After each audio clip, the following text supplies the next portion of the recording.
And welcome to the UGO podcast, Unapologetic Geek Out, where you can come geek out with us every week and never have to feel sorry about it. I am Nick, the Merc with a mic, and I'm here with my fellow unapologist, the god of the pod.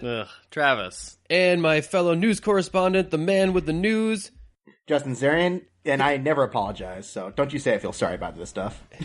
this Justin Zarian. Love it. See, now everyone's got a tagline. Are you all happy now? No. Or are you all the same level of miserable? I was never happy. Okay. That's my secret, Nick. I'm always miserable. You're like sad Hulk. Yes. Slulk. Hulk miserable. You're like Sulk. But yeah, hey guys, we are back. This is going to be an interesting episode because this was supposed to be kind of our Gotham review since we were just finished up season 2 of Gotham. We were really excited to review it. This was going to be our Gotham. This was going to be our Gotham episode, but we're actually going to do that one for a Netflix and Kill because our other Netflix and Kill kind of fell through this week. So, boo. So that's when we do this, just whenever we have a backup, just like, oh, hey, let's get Justin up here and talk about Gotham. Yep, let's talk about, yes. And yeah, we're gonna do that. And as far as this episode goes, we're actually I found an old recording. I thought that we had lost in a transfer, or that I wasn't wasn't using of our anime pitch session at Geek Kon 2017. Mm-hmm. And it was really cool, so we're going to actually throw that on there. It's almost about like 40 minutes long or something. Sweet. And I'm pretty sure I can shorten it down, and even in editing and such. And it was a really fun time, so I'm actually going to let you listeners enjoy that, because it's a fun time, get you experience. It might be the first time we've had it on here from some of the PlatCon episodes when we play on the table. Yeah. But we've never had a recording of one of our panels before, I think. So this will be a first time for that. Cool. But before that, we got some trailers to talk about today. We got the trailer talk. It's coming back. And, of course, we have the news we have to get to. And even before that, we have the announcements. Because if you're listening to this right now, you are a week from DaishoCon, and that's where we're going to be next week in the Wisconsin Be there Dells. or be Justin. And we're going to be doing some great stuff. We got our regular Geek Trivia contest, as well as a Steven Universe specific trivia contest. They really like Steven Universe down at DaishoCon. It's true. And you know how I know that? Because another panel of ours got greenlit. Our normal Celebrity Impressions panel got greenlit because I modified it to a Steven Universe. It's going to be a new type of thing where it's going to be a similar type of thing as our Celebrity Impressions, but it's actually a new thing I've developed called Second Impression Script Reads. So what the idea with that is we're going to take some Steven Universe scripts. I'm going to use my masterful impressions of people I vaguely sound like, and we're going to run through some Steven Universe, famous Steven Universe scenes, and see how, I don't know, like Carl Weezer, or maybe the Hubert from Family Guy, or maybe even we won't do. No, it's a morning show. It's a kid show, so we won't do Cosby. Cosby is out. No. Unfortunately, Cosby will not be making an appearance at that one. But yeah, we're gonna have some fun time making some funny voices at that one. So basically, you're doing Twisted Tunes, that Comic-Con thing they do every year. Yes, we're doing our version of that, of the Awesome. voice actor script reads. Where it's instead of like 7 different really talented people, it's just going to be me reading Steven Universe scripts specifically. So it's a real niche thing. Real niche. Not sure if it's going to be a regular or if it's just going to be this one con. Well, We'll maybe see you what can it just works. tailor it to different shows every con. Just like, this is the Steven Universe one. This is the, the Dragon Ball Z one. This is the, I don't know, something else. This is the Gotham one. No, wait, we can't make Gotham any more ridiculous no matter how many funny voices we put on it. Dude. You gotta do Gotham doing the impersonations of other actors who have played Batman movies. So, like, doing your Christian Bale voice for a character in Gotham, or doing Christopher Walken as one of the bad guys. Selena, I know you like me. I am the Penguin. I murdered my mother. You do a whole Walken from man. No one ever remembers Walken was even in Batman Returns. No, for some whatever reason. Dang it. But yeah, so look forward to that. Look on our Facebook page and our webpage for schedules for the panels themselves and all that good jazz. With that, before we get into the news, how has everybody been this week, guys? Oh, I thought you were just going to actually play some good jazz. I'm really disappointed now. Like, my week was going fine until you promised me good jazz. It's all about the notes you don't play. It's all about the good jazz you don't play, Travis, on podcasts. Well, I thought you were just going to segue into Whiplash. Just, not my tempo. Travis, were you rushing or dragging during that intro? Were you rushing or were you dragging? Answer! Justin, how have you been?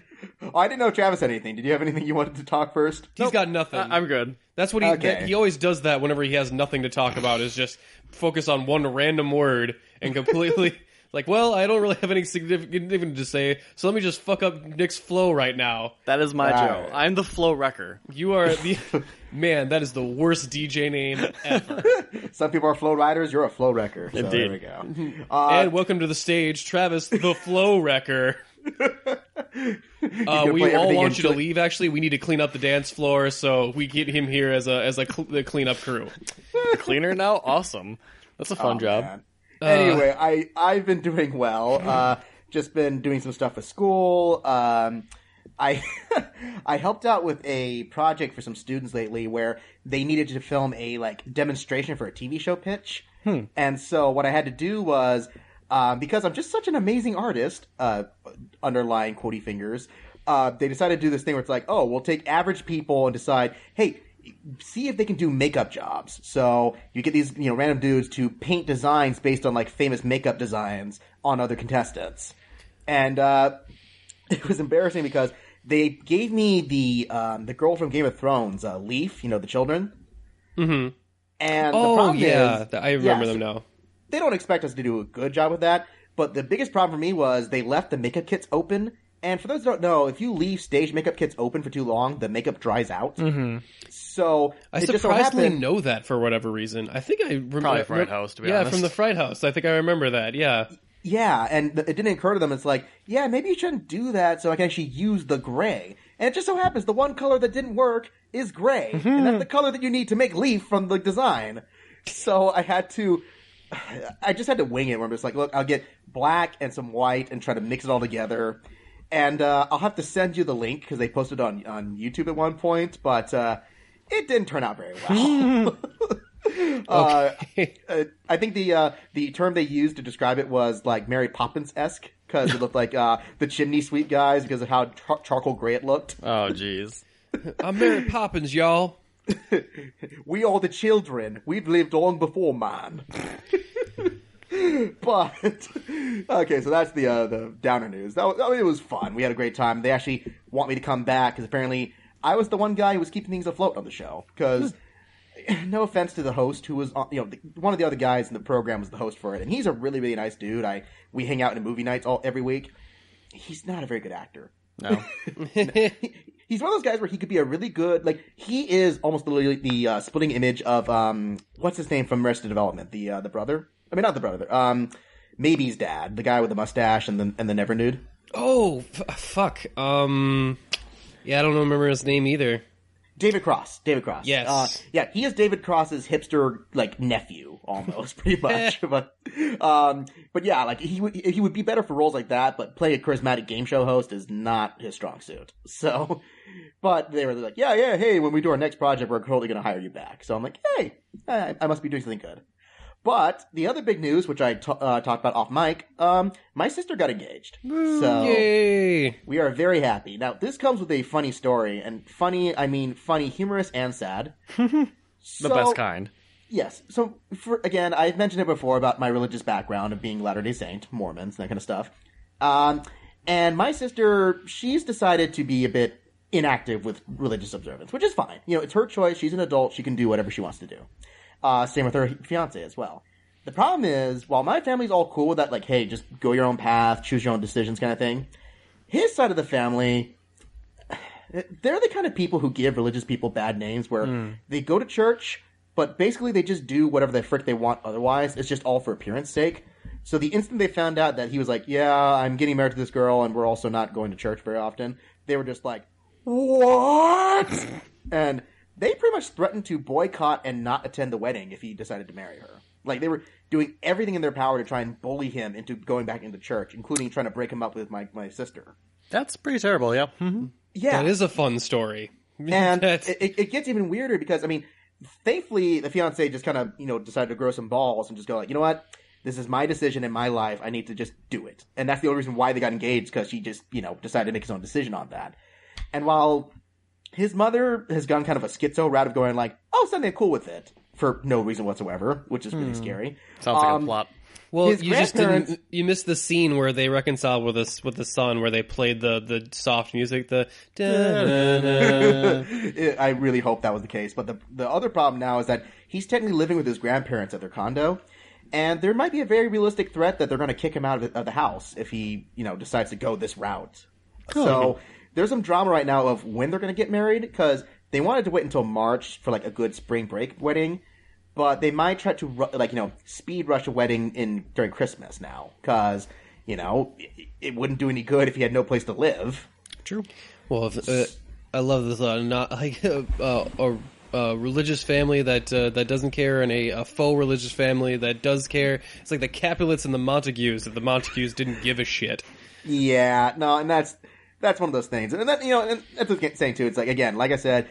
It's her choice to be able to observe religious stuff. I mean, I'm an active practitioner, and it's okay. People can make their own decisions on that. But it's just such crazy drama, and it's especially scary because some of the things that the fiance's mom does, like her behavior and that stuff, is eerily familiar to my grandparents on my dad's side, and they are some scary, crazy people in some ways. So. It feels like my sister's just repeating history, because my grandma tried to do the same thing with my dad and my mom, where it's just like, no, and they're not religious at all, but it was just the whole thing like, she's totally bad for you, you shouldn't marry her kind of thing, it's gonna drive you away from me. It's just like, why is it so secular with our family here?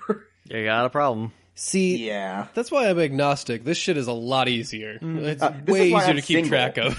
I like observing religion from my couch. Like, hey, it's over there, I'm just gonna observe you from here. No, and not even the religion. This is why I'm single. I'm just like, okay, so I've taken a lot of precautions of who I would want to get married to, because you're not just marrying that person, you're marrying their family in that sense. So goal is to kill their family first. or maybe their family died in a fire and they're all by themselves. That way she has no one to latch on to. That way she's with you forever. Okay, good thinking, Travis. Yeah, see, we're on the right track here. Oh boy. Yeah, so that's the fun drama that's been going on in my life lately. So, well, that is an interesting story. But let's move on to some other interesting stories. I don't know if we have any religious ones today, although we could move on. But you know what? We have some ethical and moral stories, but they're not exactly religious. They're kind of funny how terrible things turned out this week.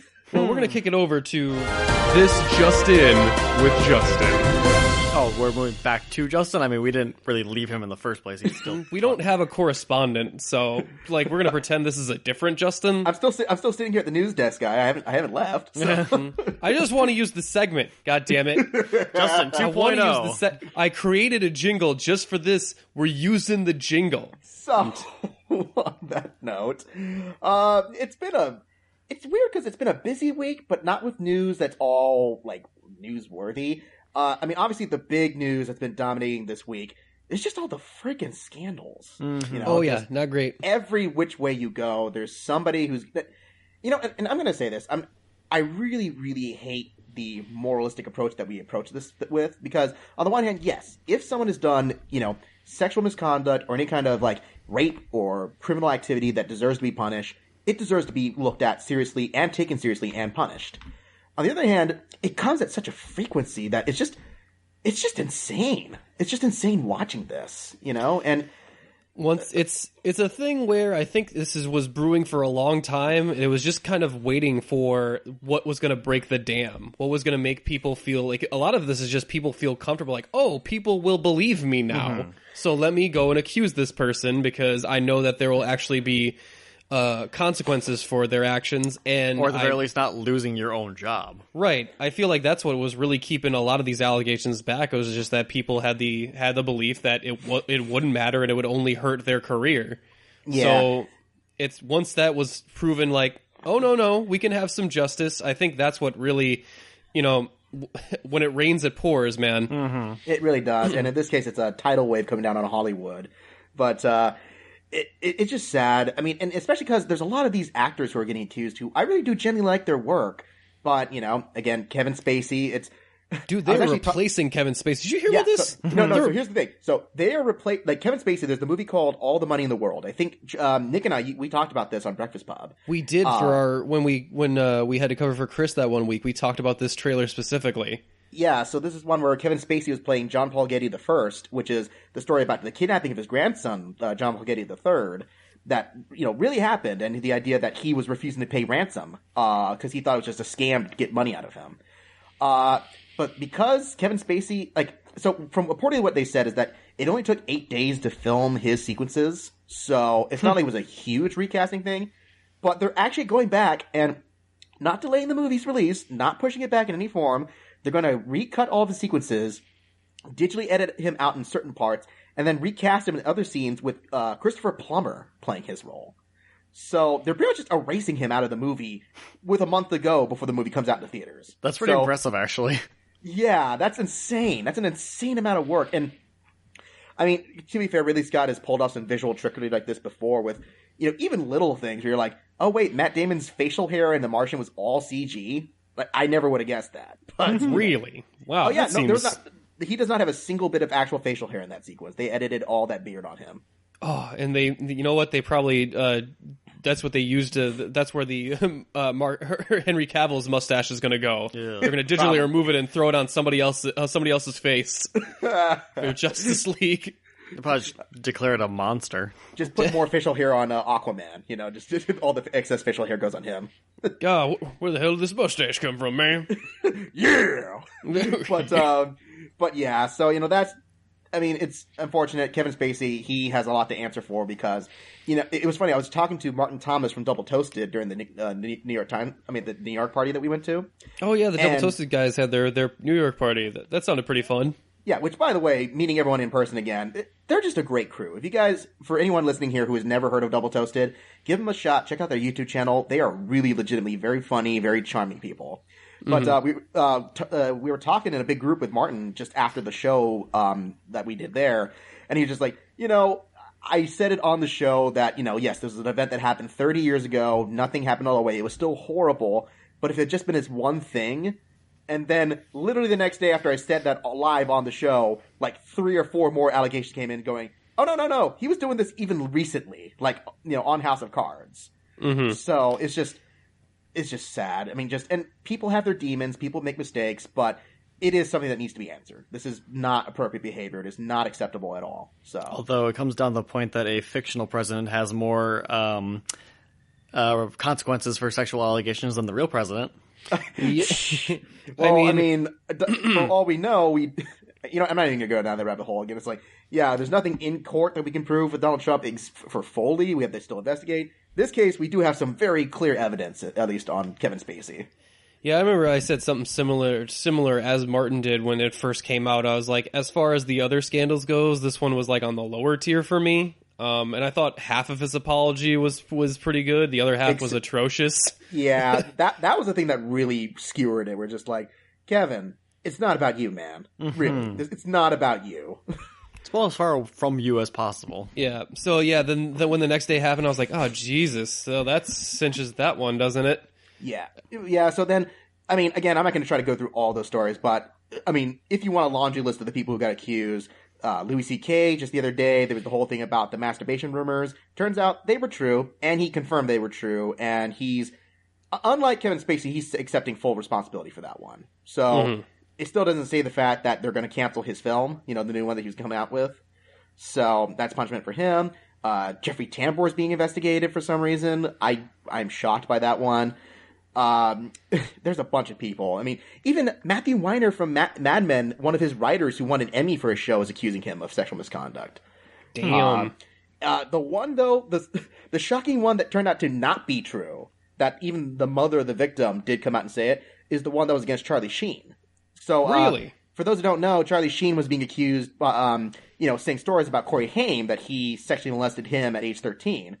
Well, it turns out the story I saw, Corey Haim's mother said, no, that was completely made up and it's not true. Wow. Okay. So the one person who gets off clear is Charlie Sheen. Really? He was the one to skate? Maybe there's some other scandals along the way, but right now it's like, nope, that one was the one that was not true. So... He's the one that got that wriggled out of wow. Okay, that is surprising to me. 2017, you were a strange mistress. He's got tiger's blood, man. He can get away with it. Shit is officially weird, man. Like it's. I know. We are in the upside down. We're in the darkest timeline. Like yes, nothing is going our way on this one.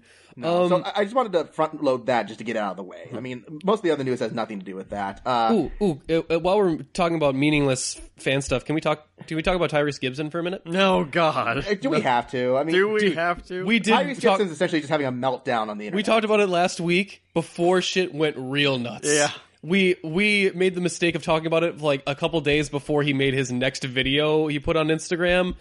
If you guys have not seen this, it is awesome. Like, it's sad, but also amazing. Like, he is crying and then laughing and then twerking in the same video. It is crazy. Apparently the Smiths, Will Smith gave him like $4 million on the condition he didn't tell anybody. Is that not true? I mean, there's been some rumors going around. People are saying that it is true. Some people saying it's not true. It's hard to tell. But from what I know, who's saying it is true is Tyrese. Well, and that's what makes it skeptical. It's like, so really, you're just gonna my buddy Will, he gave me $5 million. I'm just like, okay. But he told me not to tell anybody, so I'm telling all you guys. I mean, he is just kind of that dumb, it seems. I'm sure Will's going to be like, is it too late to void the check? No, but seriously, he is probably really emotionally unstable. There's probably something really wrong with Tyrese, and he probably should seek emotional help. But in the meantime, that video does not make that video any less hilarious. I'm sorry if that makes me a terrible person. You're just a terrible person. I know I'm terrible, but man, it's so crazy. The internet is driving people insane. But anyway, so then moving on to more Fanny news. I was gonna, Fanny fact news. Fan-worthy news, and it came out Fanny. I don't know why that happened. Well, I don't know whose Fanny you want to talk about news with, but I'm down. I'm interested. Okay, let's be clear, the American Fanny, not the British Fanny. That's very, very inappropriate in terms of the sexual allegation. But anyway. No, let's talk about vaginas. I'm cool. Thank you, Nick. That was the joke. Anyway. It's always funny to explain it. The big one that I think is really, really cool. So, they're apparently really confident in Rian Johnson. They're really confident in The Last Jedi, to the point that the next Star Wars trilogy that they have planned, which will take place after Episode 9 and will be about whole different characters, whole different part of the galaxy, Rian Johnson's going to spearhead that. That's going to be his thing. So... apparently, they just really love that. Yeah, no, we'll see. I mean, that's just part of their, their 10-year down the road plan. That like, oh yeah, we're gonna have all these movies. So yeah, I mean, I'm sure he's super happy. Just like, oh, I get to be in charge of Star Wars. Well, considering how everybody else's tenure at Star Wars is doing, I wouldn't get too comfortable. Yeah, don't make it your whole life plan. To be fair, they fired two groups of people who were apparently not well suited for the material, and I kind of don't blame them. It's what's their names? Phil Lord, Chris Miller, and then Colin Trevorrow. Just like, whatever. Well, I mean, on that level, it's like, oh, well, you made Han Solo too comedic, and I'm like, you hired two comedy guys. What are you doing? Like, it was a bad decision in the first place. Why hire two guys who did the 22 Jump Street movies to take on a big multi-million-dollar franchise like Star Wars? That seemed like a bad fit from the get-go. Well, I don't mind them taking on a big franchise and them just know that, like, they're gonna make a comedy out of it. Like, it's that is their thing. Like, it's gonna be comedic, at least on some level. Yeah. So I was always confused about that. I was too. But the sad thing is, apparently, Disney's deciding to take their toys back because there are no more Netflix Marvel series coming out. So, or at least not with Netflix itself. So anything that's going to be made will be exclusively released through the new Disney streaming site. So, all right. Does that include like everything that's already out? Are they taking that back as well, or is that going to stay on Netflix? Know. I mean, because I haven't heard anything about that one. Yeah, they technically still own the series, so I think the details are still. I think just the idea that any future seasons or new shows that they'll launch will be done through the Disney site. Mm-hmm, mm-hmm. So we'll see. Also, people taking their things and leaving. Of all people, Brian Michael Bendis, the guy behind Marvel, is jumping ship to DC. Really? Yeah, there was no announcement, no rumblings, no warning. Just like, yep, I've literally done everything I can with Marvel, and I'm kind of bored. Going to DC now. Bye. Damn, I really liked Bendis's comics. Yeah, but I mean, I guess it's just, if you're not inspired, you're not inspired. So I'm not surprised if that's really the case. Just like, yeah, Bendis has written great comics. And again, this is coming from a guy who's not an avid comic reader, but from what I've heard, it's like he kind of stretched himself thin once he became super popular. So yeah, he's a guy who's really good when he's on 1 or 2 books, but they started to spread him on like 5 books like that were coming out at the same time, and he would get a little bogged down. So maybe now he can get spread around against 4 or 5 books over on DC. Apparently, from what I heard from Chris Cox, the one that everyone wants him to do is The Question. Like, hey, take an offbeat character that no one's been able to use really well, and just do the Jessica Jones thing. Just make a whole new storyline out of it. So I have a feeling they'll give him someone bigger, considering I kind of hope they don't. Like, I like the fact that he likes to take these niche characters because we can get other people to write the big stars. But I think if part of the deal was he gets to write whoever he wants, I don't know. Like, he probably will pick one of the smaller ones. I'm not sure what his contract what came out as. Yeah, well, I want to see The Question. But anyway, Justice League will have a post-credit sequence. So yeah, okay, just a superhero end credit sequence. No one saw that coming. Yeah, why is that even an announcement? Like, that is just like... Just a warning just to say, yes, just like every other ones, there will be an end credit sequence. They cast the guy who played Billy Batson in Shazam. So, there's the previous story that came out a few weeks back that Zachary Levi is playing, the actual superhero Shazam. Yeah, weird casting, but... It is. I mean, I get the reason, because Zachary Levi has got kind of that boyish charm to him, but part of Shazam is that he's a big, muscular dude, Zachary Levi is got a boyish charm, but he's definitely a man. Like, he's like, oh, well, he's kind of cute because he's a little naive or whatever. Like, at least from what I've seen him in like Chuck and stuff. But yeah, he I don't know. When they said that The Rock was going to be Black Adam, I'm like, if you need a guy to pretend to be a kid, I think The Rock actually could do it. Like, I don't know. Like the casting for Shazam is always kind of flummoxed me.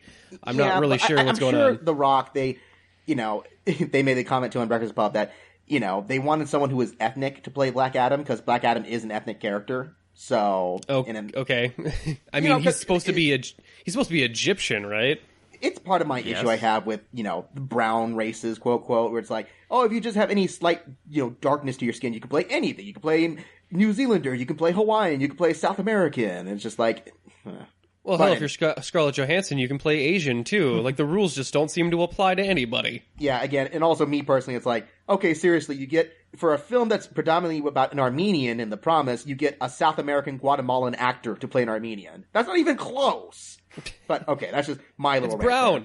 It's, like, kind of similar, Armenians aren't right? even really that brown, they're olive. But anyway, the actual news story, not about the race thing, is they cast the guy who will play Billy Batson, the kid. His name is Asher Angel, who is on the Disney Channel show Andy Mack and nothing else. So, okay, they're just casting a kid actor. So, that's good to know. Yeah. Wentworth Miller is apparently filming his final episodes as Captain Cold for the Arrowverse. So, this season will probably be the last time we officially see him, but don't be surprised if maybe he does guest stars in the future. Mm-hmm. That's a shame. I actually do like him, and I feel like I did kind of like that he made a little bit of an exit in the previous seasons, so that he could kind of come back, and it was a little more special when he did show up. Yeah. So that was probably a good decision to keep his appearances a little more rare. Yeah, and I think there's only so much you can do with the character, because he's a fun character, but he largely plays the same character every time. So, yeah, I mean, and that's sure. I mean, and also, Arrowverse is starting to get a little fatigued, but that sure isn't stopping them from casting all new characters, because there's been a bunch this week, but the two biggest ones, in Supergirl, we got a guy named Jesse Rath, who was in the show Defiance. He'll be playing Brainiac 5. In Brainiac Supergirl. 5? Does that mean Legion of Superheroes? Yep, that is pretty much the storyline they're going for this season. So, woo! Yeah, that flight ring gonna finally pay off. Which also, again, Breakfast Pub, Harris O'Malley mentioned that the stuff that Barry was writing in the first episodes of The Flash, when he comes back and he's writing the crazy stuff, is the language that they speak in the 31st century. Okay. Yeah, so that's apparently the confirmation that Legion of Superheroes will tie into the big storyline in this season. Dude, if the next big crossover involves the Legion of Superheroes combining with all the other Arrowverse people, that'd be great. Oh, yeah. And I then love that shit. in Legends of Tomorrow, there's another character named Malice, who I don't know much about the character, but the cool thing is they're getting John Noble to play him, who, for people who don't know, he was the scientist on Fringe, but then he was also Denethor in Lord of the Rings, the father of Boromir. Oh, okay. Yeah, so, I mean, he's a guy who's got that great voice, that big, authoritative, British, rough voice. He was also Scarecrow in Arkham Knight, the last game for the Arkham series. Oh, all right. Yeah, so that's cool. It's a good get. And then, also, fun fact, the Metal Gear Solid movie is still happening, right? Really? It really is still happening? That wasn't a fever dream I was having? Nope. What's his name? Jordan Vogt Roberts, who directed Kong Skull Island. This is apparently his passion project. He has wanted to make a Metal Gear movie forever. So really? Okay. Oh yeah, no, and to be fair, he is a humongous fanboy from everything I've seen of him in like the interviews and such. I mean, heck, he showed up on honest trailers to criticize his own movie, Kong Skull Island. Mm-hmm. That was an interesting, episode. Yeah, it was. Yeah, that was really fun. But so it turns out they just hired the screenwriter, which is Derek Connolly. Now, if that name sounds familiar to you at all, he did write Jurassic World. Ooh. But he also did write Safety Not Guaranteed. So okay, kind of trying to find a middle ground there. I mean, well, you're needing more of the middle ground to write a movie about Metal Gear Solid is going to make any fucking sense. Well, and that's the problem too. Is like if you're going to adapt Metal Gear again, I've always said video games would make better TV shows than movies. Yeah, but Metal Gear is such a complicated, dense mythology. So I'm like, okay, either they try to like super streamline the first game, or they do a whole new story set in the Metal Gear storyline, which then it isn't really a Metal Gear story. It's just, a spy movie. Just crazy. I'm sorry. The Metal Gear mythology is damn near impenetrable. Like I never even tried. It's not. Some parts of it are impenetrable. It's just that it's so complicated. Like they have tried so hard to tie every detail of Metal Gear into each other. Where it's like, well, this happened because of this, but then this happened because of this. I mean, and essentially everything, nanobots. Just let's make that clear. That is the answer to almost everything in Metal Gear. But, it's their version of tachyons. It's just fucking nanobots. How does Vamp's powers work? Nanobots. Why does Snake still age? Nanobots. Nanobots. Why is what about Fox die? Nanobots. There you go.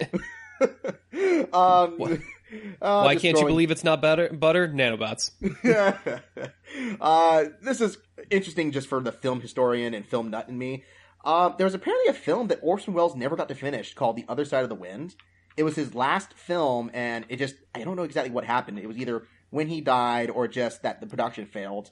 But obviously, once he voiced Unicron, he knew I can no longer do anything that's more perfect than this role, so I'm going to destroy this movie that I'm a part of now. I want to go out on Unicron. That's where I'm going out on. Someone is working to finish it. So they just hired a post-production team to resurrect his final unfinished film and release it out for public distribution. So zombie film. Pretty much. I'm kind of intrigued. So Ellie Kendrick, who played Mira Reed on Game of Thrones, she is not returning for season 8, which is kind of sad because they left her character on a sucks to be you kind of note. But Mira Reed, which one was she? She's the girlfriend of Bran, or I guess ostensibly girlfriend kind of thing. Oh, yeah, the one that Bran basically said, well, thanks, bitch, fuck off. Yeah.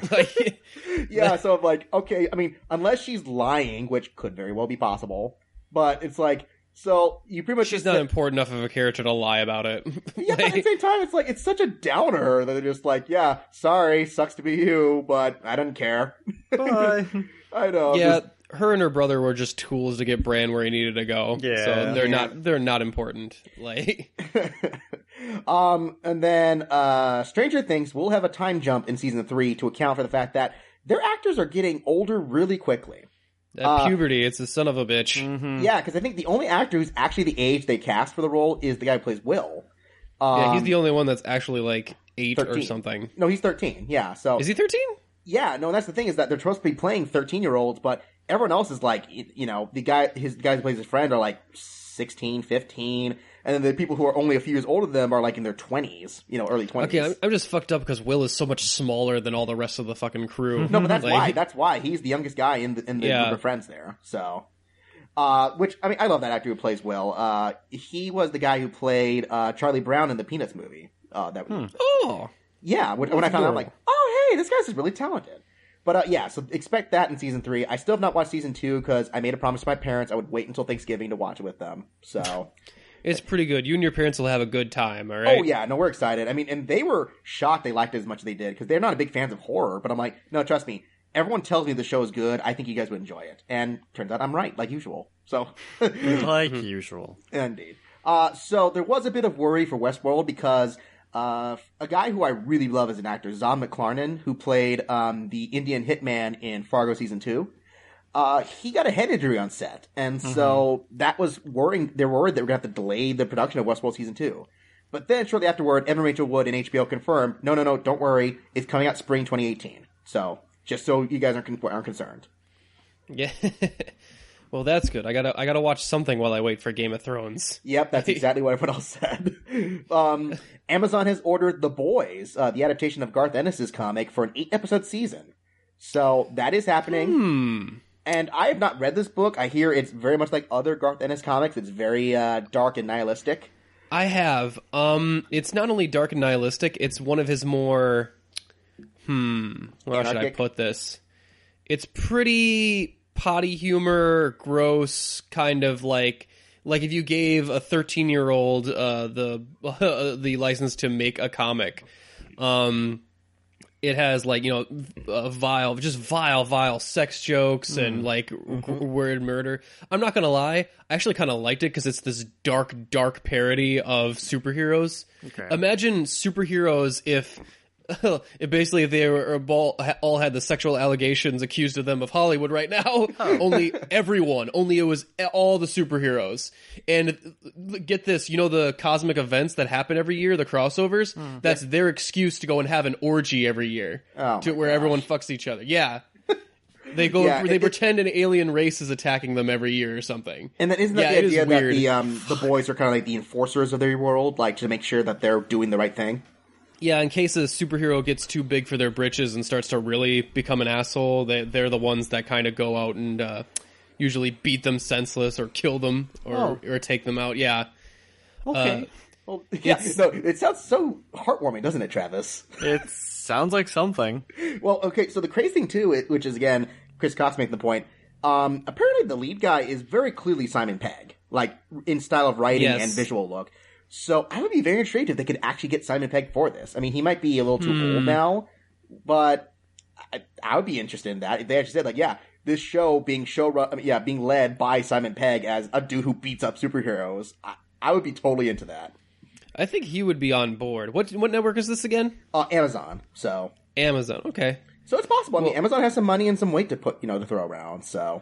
I just hope it's not another Powers, like where they trying to adapt it a cool idea but made it super fucking generic. Well, I mean, Powers had the problem that they changed like some key plot elements just for the sake of the TV show. It's like, so you pretty much rewrite the entire backstory and details of the main character just so Sholto Copley can play him, which, again, Sholto Copley, come on, guys. But, because he can hide his South African accent. I know, I love Sholto Copley, but he should never play anything but South Africans in any movie he's in.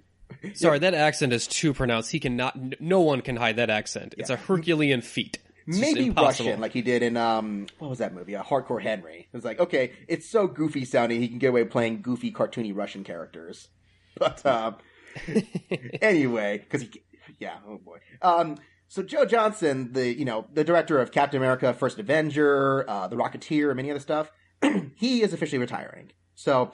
He will be doing his last film will be the new Chronicles of Narnia film, The Silver Chair. And then he's like... They're still doing those? They're still doing those? That is still happening. They are making another Chronicles of Narnia, and then he said... That is the biggest news to me. They're still doing that, and he's like, yep, I'm done. So, okay, hey, it was good to have him around while he did. But, he's been around for a long time, so not threatened. The last gasp of the young adult novels. Oh, but the biggest last gasp that pretty much confirms this is over... Alex Kurtzman and Chris Morgan have left the Universal Dark Universe project, so I'm pretty sure that franchise is dead in the water. Oh, my Shocking. God. I know. No one's shocked. No one cares. It's just like, guys, you overestimated... They were the writers, right? They were two of the writers? The writers, Alex Kurtzman directed The Mummy, and then they were the showrunners who were, like, spearheading the project. But they should be fucking ashamed of themselves. Yeah, no, I think everyone's kind of feeling that same way, just like, this was a huge mistake.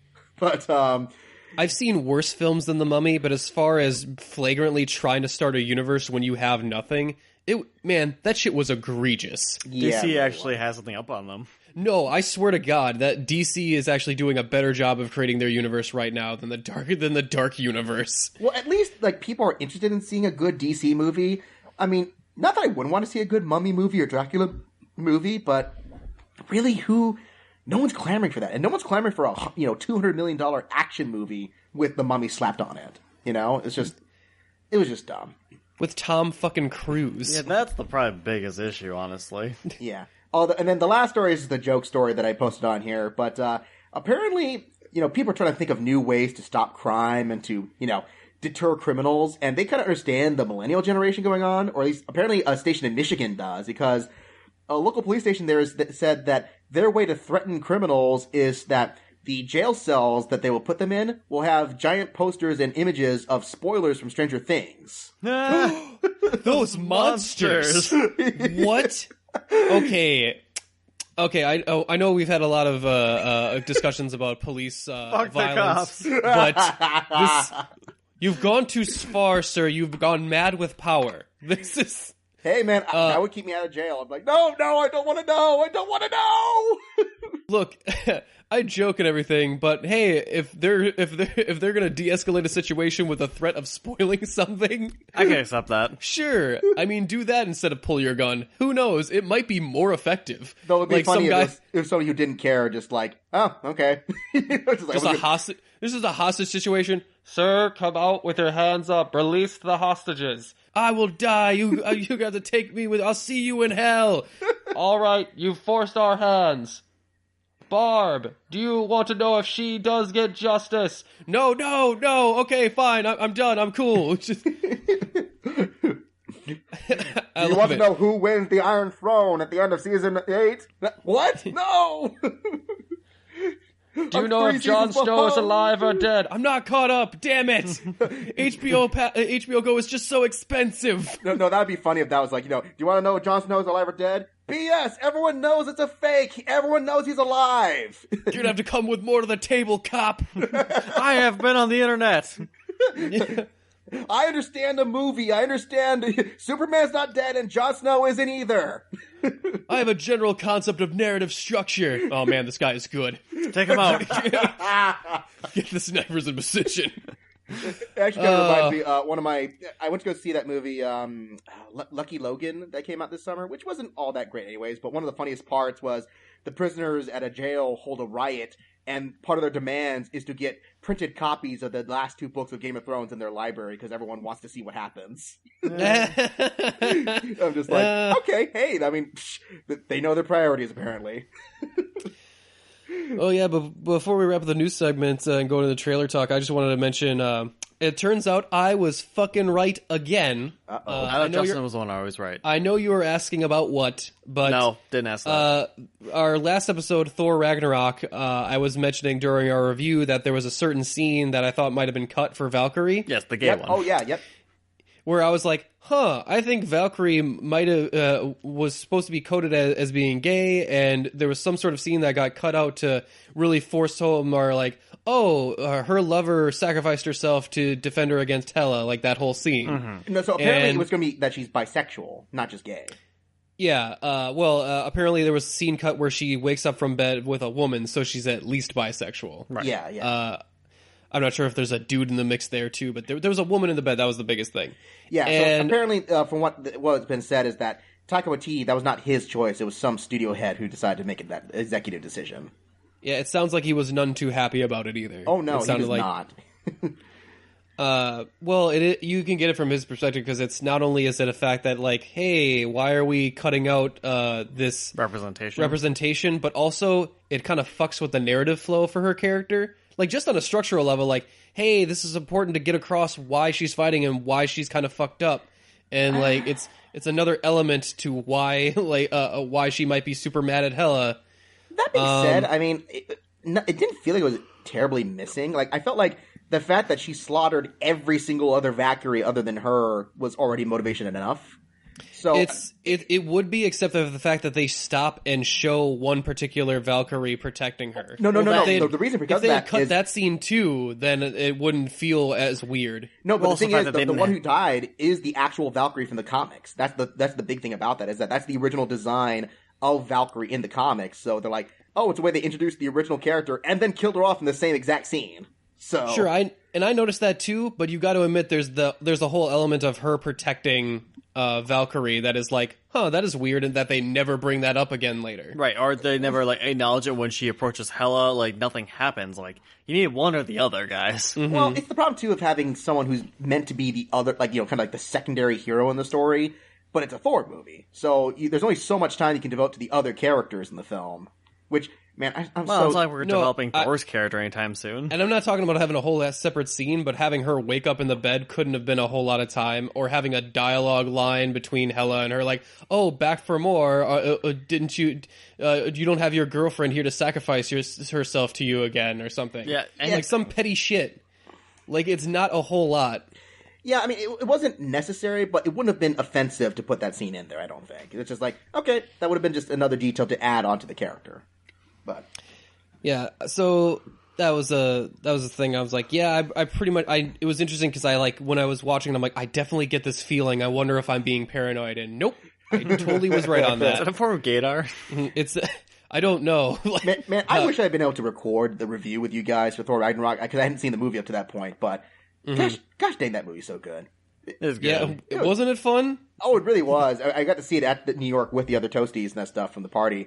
And actually, I say too, I want Korg to be in every Marvel movie from now on. Dude, Korg is like my hilarious. favorite. Oh, and that's the director too. So I'm just like, hey, this guy. Hey man, if you want to get on the spaceship, you want to go? You want to leave? I love that. He essentially rewrote Korg as a character, but made him way more interesting as a result. Just like, yeah, sure, I want to see giant rock monster with a New Zealand accent in every other movie now. So I'm cool. This is my friend Meek. He's got knives for hands, so he's got that going on. I was trying to start a revolution, but I didn't print out enough flyers. Imagine that. Hey, would you be interested in something like that if you were to do it? He just talks so... He's so funny. It's just like this big rock monster with this New Zealand fucking weird accent. It's just amazing. I know. And I hope he doesn't die in the next film. Like, whatever they set up for Avengers, just like, I just want Korg to be around. He's just such a great comic foil for other people. But, yeah, I mean, it just makes me speculate, just like, how are people going to interact with each other? Like, what's going to happen when Thor meets the Guardians or when they meet these characters? The potential is endless and very, very entertaining just to think about. I'm psyched for it. Yeah. I definitely am. Oh, so, yeah. With that, we're going to bring the news segment to an end then. We're going to cut right to trailer talk. So we'll be back right after this musical break. Yo, Tom from Toonami here. You're listening to the UGO podcast. And I hope you all are ready, because Trailer Talk starts now. And welcome back. It's trailer talk time, guys. We're here. We got to talk about the trailers of the week. Wait, speaking of here, like, where actually is Justin in this picture? Like, am I poking Justin? Are you poking Justin? I want to know. I don't know. You're in his colon now. That's not great. Okay. One of those pop-up images like the new South Park game where people just come like, hey guys. Good news, Justin. You don't have to go to that prostate exam after all. You are cool. You're great. Well, on that note, hey guys, I'm here on video from my living room, so good to see you all. We're adding a couple more visual elements to the podcast, so hopefully it goes up on YouTube relatively quickly. We're watching the trailers today. We got a couple movies, couple video games. First one up is Game Night. So this one features Jason Bateman and Rachel McAdams, and a couple other couples. Okay, because I thought this was a movie about my family game nights I used to have, because I had some fond memories about those ones. No, this one might be a tad more intense. Tad more. So I don't know. You never play games with my dad. They can get pretty crazy. I'm actually really excited to check this one out. So without further ado, should we just give that one a watch? Tonight, we're taking game night up a notch. Oh boy. Again, someone in this room is about to play game night with my dad. It's going to be up to you to find them. It's a murder mystery party. Whoever finds the victim wins the grand prize. You're not going to know what's real and what's fake. Wait a sec. You can't just come in here and break the door. Oh shit. That's so real. Guys, make sure you get a piece of this cheese. First one that follows us gets shot. Okay, roger that. You drive safe. I've always enjoyed the camaraderie of good friends competing in games of chance and skill.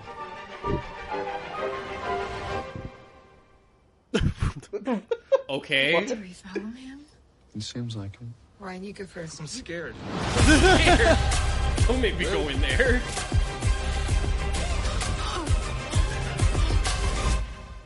Yeah. Bloody hell! It's not a joke. You people are in real danger. Is this gun real? Oh, no, Andy.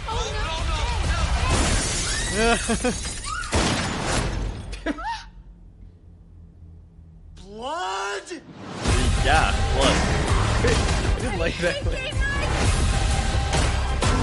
Shit. So we'll take a little. Aww. Oh, it's so much worse. It's so much.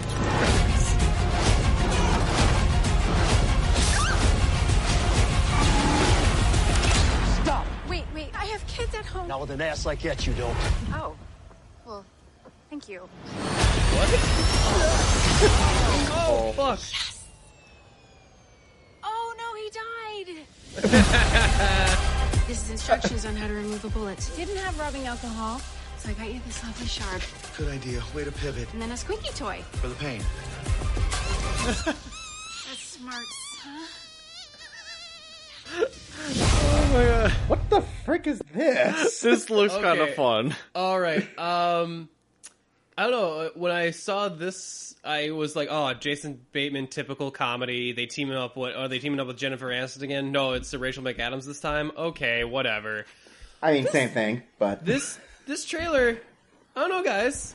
I It was thought funny. kinda fun. It was like I actually kind of liked it a lot. no, it's funny. It's just it's a weird tone that they're trying to strike with with such a huge A-list cast of like really respected actors doing this very off the wall like the thing that struck me, and I was kind of looking away because I was looking up the name of this movie. It's kind of a blend of The Game and Cheap Thrills. It almost feels like, if you know. Yes. Yeah. I actually agree with that. I do like Jason Bateman is so shocked that he got shot that he forgot what's in his system, like what people are made out of, I guess. Blood? What? Oh my god, no! Like you figure he maybe he picks at a scab or something like pus, no, or It kind of reminds me of a weird version of The Hangover, too. yeah. I mean, ever since The Hangover came out, all of these have kind of a similar type feel, like these one crazy night that people have to deal with some sort of crazy scenario. This one even has a guy getting kidnapped, so we got to go find the guy.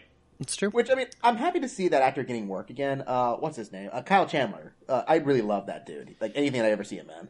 Yeah, what has he done again? Friday Night Lights, Bloodlines, The Wolf of Wall Street. He's one of those guys who's worked forever in Hollywood, but over the last decade, he's really been getting recognition of, like, the straight man. Yes, he was the, wasn't he the investigator for Wolf of Wall Street, the guy that was investigating Belfort? Yeah, he was the FBI agent, and then he won an Emmy for Friday Night Lights, playing the coach in that series. So yeah, he's always he's always kind of the straight guy. Now that you mention it, yeah. So I mean, it's nice to see him trying to be a bit of a comedian in this one, even if he's kind of the straight man foil to the other characters. Which, and again, too, Jason Bateman trying super hard to diversify his portfolio, not just being Jason Bateman trademark, It does seem hard because Jason Bateman is so typecast in what he does.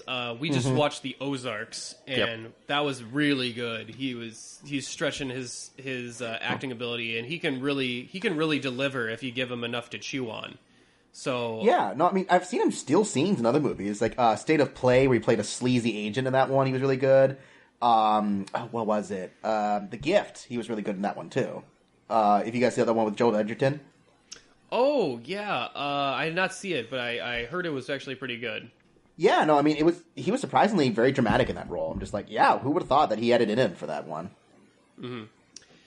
Yeah. The one thing that does give me pause with this, though, I just looked at who's the director and writers for this show, for this movie. Mm-hmm. I don't know if I want to say it to burst your bubble. But, well, give it to me. I'm going to find out sooner or later. Yeah, so the directors are John Francis Daley and Jonathan Goldstein, and you might be saying, who's that?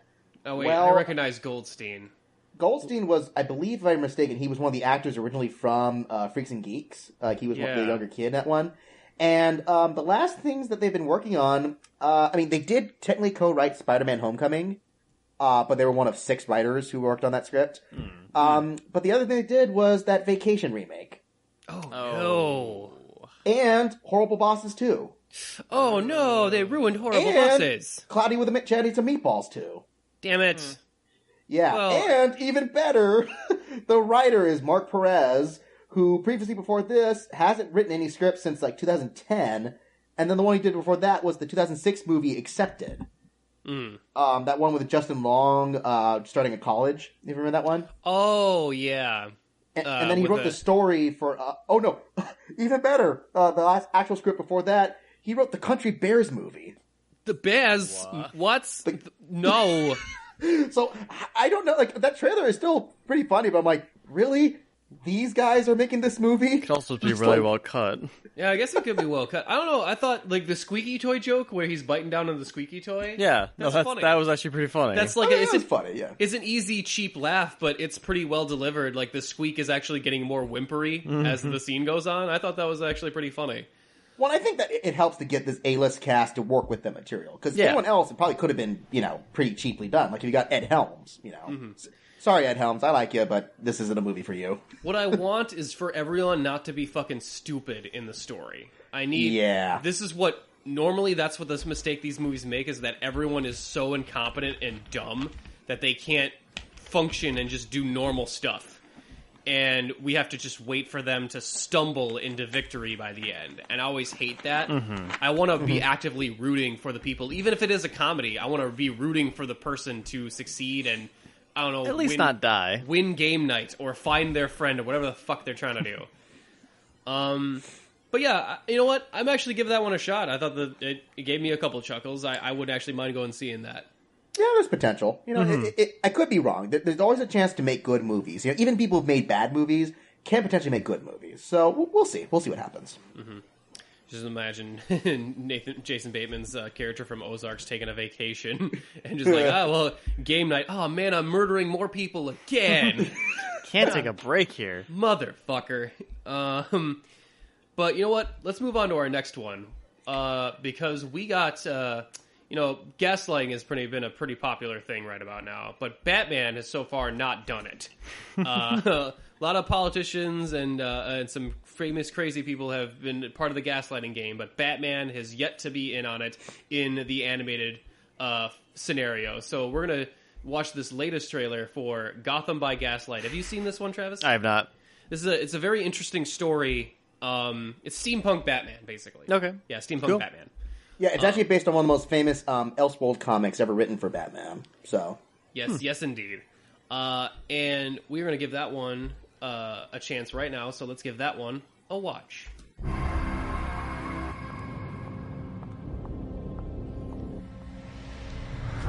Gee, I wonder who the villain is in this one.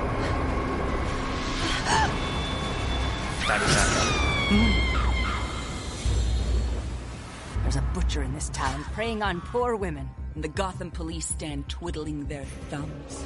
The Ripper. Your evening attire, sir. That was not the suit. Is that Bruce Greenwood again? It Can't sounds tell. like him. I'll look I it mean up. to rid Gotham of the Ripper. Dude, a big in his suit. It's kind of cool, actually. He's a skilled hunter, and he's just getting Yeah, started. that is Bruce Greenwood. You're studying me. You're a fascinating subject. I'm not just another pretty face. Bruce Wayne, you are under arrest. You can't imagine I'm actually the Ripper. Talking to more into you, Brucey. I need to get out of here. Gotham needs the Batman. Every moment puts women in danger. Well, what about men too, guys? Not all men are Jack the Ripper. Did you find Jack the Ripper or the Phantom of the Opera? Yeah. Get off the street. Now! I mean, it's a pretty good art style, too. I mean, not crazy, but...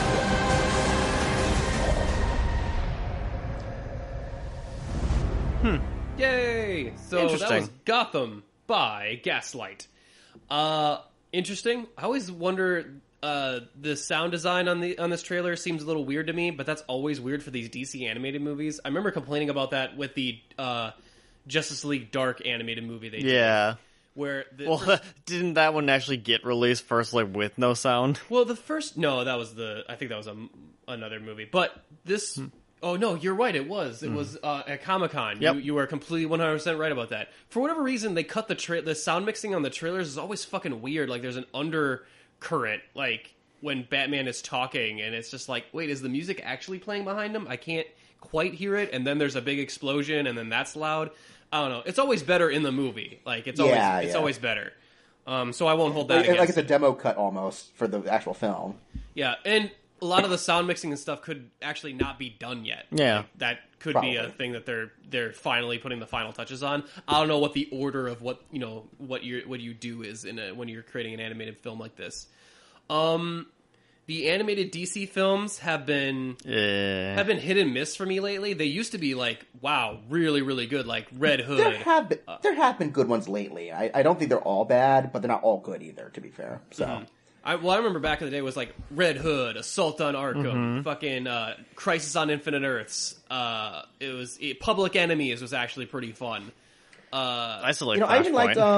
I liked Teen Titans Judas Contract. I thought that was alright. That right? Actually, I did not catch that one because I've been kind of getting burnt out on these. But I heard that was not bad either.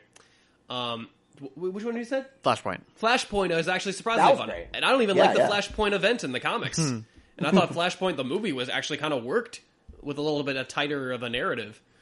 But we have had some misses. Like I really did not like Bad Blood.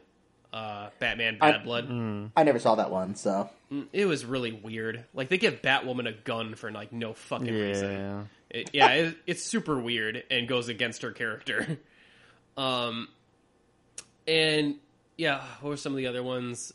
Teen Titans, Justice League versus the Teen Titans was okay. It was okay. It's fine. It's still a little weird that they're in this universe. What's good about Gaslight is that it's not part of this new 52 universe that they've built in the animated universe. Yeah. Because during the new 52 event, they started to create new... the new movies all fit in the same new 52 continuity. And it was just weird because, like, oh, Batman... superheroes are a new thing, but somehow the Teen Titans are still around. Right, and they have been around. And have been around, and we're on our third Robin, and I'm like, what? But that doesn't make any sense. New 52 I do notice too, the new movies seem to be kind of creating their own canon now. The more they've been going into it, just like, okay, we're not New 52, we're not Rebirth, we're just kind of doing our own thing at this point. So, yeah, I mean, I don't know. I'm hesitant, but I am excited because I do like this story. It's interesting. I like any kind of period piece is always pretty interesting. I said it. I think it might. Go ahead. I think it might be better because it isn't part of any universe. Then, just because they do get to have a little less restrictions on that. Yeah. Now it's going to be interesting this too because two things. One thing, there's a lot of like, I hadn't read the comics, but there's a lot of like characters repurposed into different characters. Like those kids that Batman tells, like, get out of the way and that stuff. Those are essentially all the Robins because their names are like Dick and Jason and that kind of stuff. It's like, yeah, they're all just the Robins, but as different characters. Get the fuck out of here! Come back to me when your parents are murdered. Maybe I'll have a spot on the team for you. The other thing, though, speaking of those films we've been mentioning, the guy doing this film is Sam Liu, or Liu. I forget how you pronounce it that way, but he has pretty much been directing all the most recent films, and that's a mixed blessing, because, I mean, he did some ones I liked. Like, I really liked Year One, which he did, Batman Year One. Oh, yeah, I like that one, too. They can't seem to escape the same two characters, though. It's always Batman, Catwoman, and, like, Superman. Like, I want to see a Question animated movie, or a Justice League Dark of anything, of like the problems I had with that movie. It was cool to see new characters, even though they threw Batman in there too. Yeah, for no reason. Yeah, but then he also did both those Teen Titan movies that we talked about, and unfortunately he also did The Killing Joke. Ugh, well, that's so. I mean, it seems like he's very back and forth. Like he even did the Harley Quinn movie that just came out as well. Oh yeah, and another one I didn't check out because I've been I've heard that one's bad. Is that one bad? It's not bad. It's just very okay. Because they're trying to find a weird balance between what he'd been doing with those other movies and then the Bruce Timm verse. So it does look like a Bruce Timm movie. They pretty much confirmed it's kind of like an unofficial canon episode because it's pretty much the same tone, more or less. Mm-hmm. But then it's the thing. It's they're trying to make it that, but they're also trying to make an adult version of that too. So it's it just doesn't really work. I love that their version of adult is that our characters have sex with each other at random. That was the weirdest part of Harley Quinn, where it's so Harley Quinn just seduces Nightwing. Sure, okay, interesting. I mean, in the story, you know what? Okay, I was gonna say it makes sense in the story, but it's just there because it's there. It's why not? Same way it makes sense in Killing Joke, where bat sex happens. That was more gratuitous, because Bruce Timm's got some weird thing with Batgirl and Batman. I don't know what the fuck. Just write fan fiction like a normal teenager, dude. He kind of does. But the one funny line with the Harley Quinn and Nightwing one is when Batman, later he kind of figures out what was going on there, and Nightwing tries to kind of excuse himself, and then while they walk away, Nightwing's like, it's not like you've never made out with a supervillain before. Just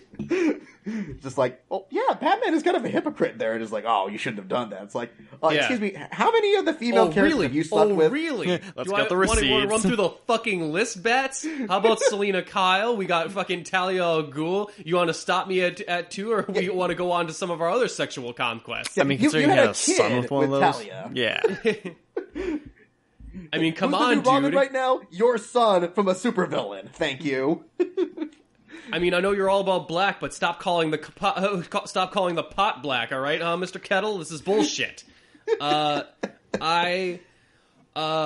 guess I am excited. I love the steampunk aesthetic. I mean, I almost kind of wish it was even a little more steamy. Yeah, I mean, I almost kind of wish for a BioShock version of Batman. A little more technology. This looks more like just a period piece than actual steampunk. Well, and that's the thing with the comic, too, from what I understand, is that it's not very fantastical. It literally is just Batman if he was in actual, Victorian times kind of thing. He's got a couple neat gadgets, from what I remember, but, there's nothing super nuts about it.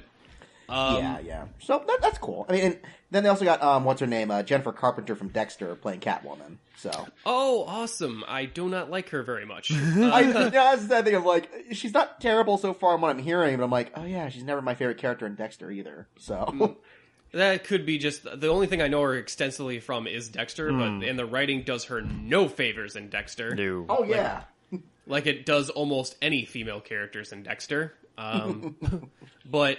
Or anyone not named Dexter. You know what? I need to go back and rewatch seasons 1 and 2 of Dexter to figure out why I like that show to begin with. Hey, season 1, season 4, and parts of season 3 were all really good. So yeah, I did like parts of season 3 too. And you got John Lithgow as a fucking serial killer. You can't knock it. Well, that's season 4. Yeah, that's the high point of the whole show. So yeah, love that shit. Fortunately, there's 4 more seasons after that. Yeah. But anyways, Batman. But back to Batman, who hopefully will fight John Lithgow at some point. I mean, you can only hope. What would he play as? He makes no. He'll play what's his name? Winston Churchill, like in The Crown. Yes. He'll just play his character from fucking Cliffhanger. So yeah, I'm always interested in these. I mean. Before I was looking forward to any DC animated show. Now I'm just kind of slightly interested in them, which is unfortunate. Mm-hmm. Their TV verse is kind of on hiatus now too, with Young Justice being pushed over to Netflix and coming out way too slowly for its 3rd season. What even is out? Ostensibly that means they're taking their time. What is even out right now for DC? What is on right now? Justice League Action, right? Yeah. And then I still not seen yet. And then DC Superhero Girls, I think. Oh right, yeah, that show. And then I'm trying to figure: is there any other regular DC animation out there right now? Other than I don't think it's just Teen Titans one. Oh wait, right, that one. Yeah, Teen Titans Go is still on. Yeah, that thing. Which they're making a movie for that one too. Seriously, it sucks because their animation, their TV animation, has gone so fucking kiddie to the point where their audience is just like. Okay, well, I guess I can't. I mean, it's fine. Nick, you wouldn't want a single female to like your show, otherwise you gotta get rid of the whole thing. I mean, it's fine, I guess. I mean, these shows are for younger people, but you're not leaving me a show to watch. Like, can you leave me one show to watch? Like, I don't need all of them, but one would be fucking nice. So I guess, yeah, we're getting Young Justice for that at some point. Baby. So I was hoping that their movies would go like, okay, that's where their adult stuff is going to go. That's where I can go for my, where I want to go for DC animation. Theoretically it is, just doesn't mean they're good. And now it's just like this kind of hit and miss thing where it's like not their consistent quality anymore that I'm kind of usually expect from them. They just need to stop writing fan fiction. That's really the big thing. It's like, you know, I mean, they're adapting famous comics, but then it's like, yeah, what Killing Joke, that was too short a comic to begin with, so then they cram in an hour worth of bull crap. You know, so it's just like, maybe write a new story, guys. Like, just write a new one. That's the problem, though, you know, with the fan bases. Like, they want to see their favorite comics being adapted. And that doesn't always work. You know, sometimes things just work as a printed medium. They don't transfer very well. Look, I think the Thor Ragnarok was a much better version of Planet Hulk than the Planet Hulk animated movie. Because it barely had any Planet Hulk in it, to be fair. Yeah, that's why I think even it's barely the amount of barely Planet Hulk was actually better represented than the Planet Hulk animated movie, which was just, I don't know, kind of hollow to me. Like, it was, and it's just, it's like, oh, well, this is just like a lesser version of the comic I read. Like, there's not enough, like, you got to change a little bit of it to make it interesting and to flow more narratively into a movie. I think the real problem is that comic books are so sequential, they work better if you switch them to TV.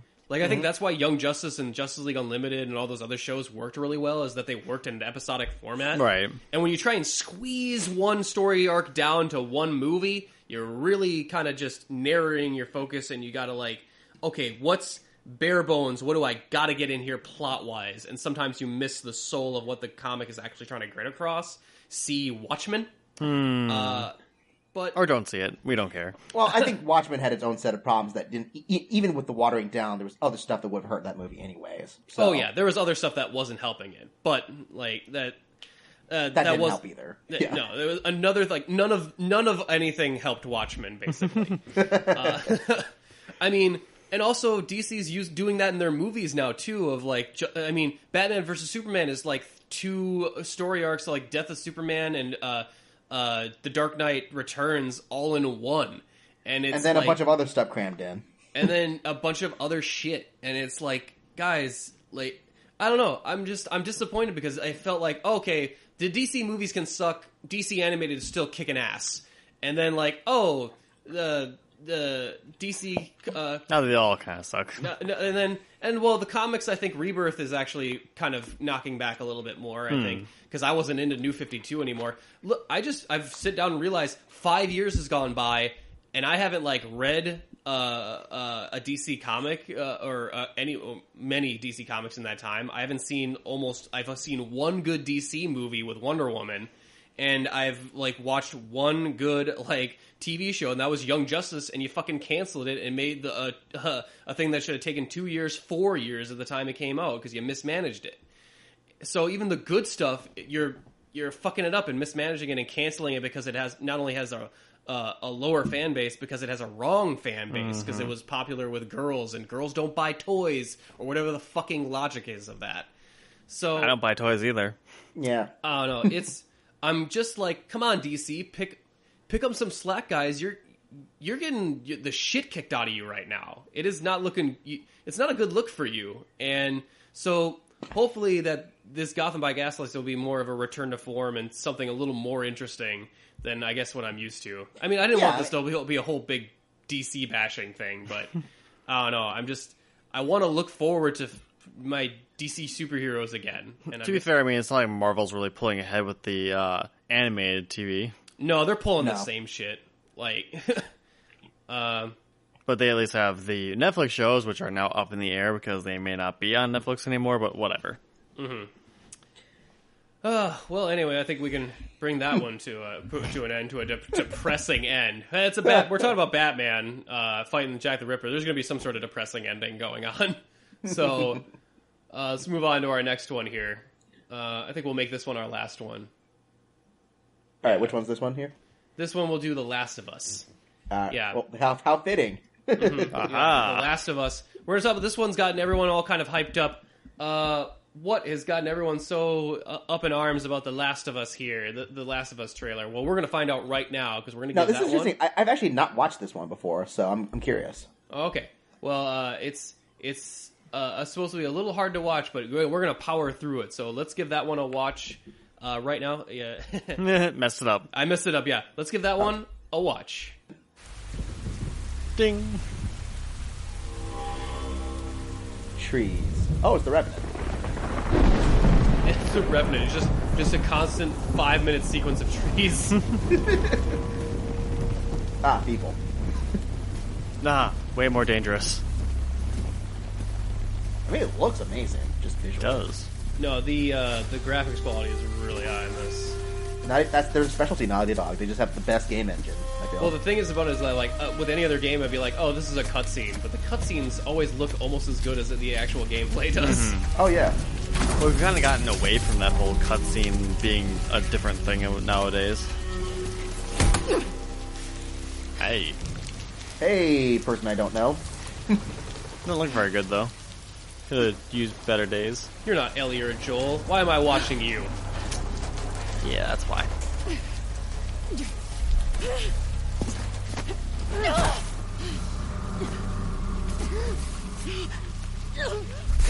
Remember this game was about mutant fungus monsters? Yeah, but then it's also about how people are way more horrible than that. Like every zombie stuff.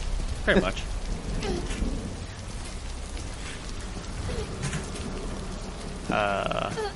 Okay. Where's the game where people work together in the apocalypse, you know?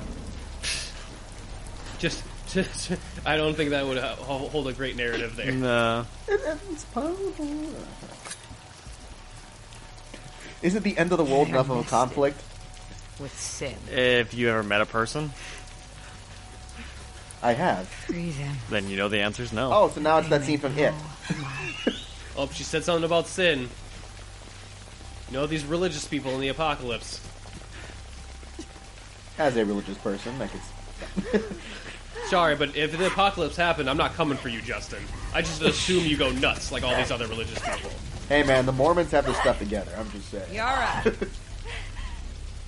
I think we survive better than a lot of people. Where is the other apostate? Clip her wings.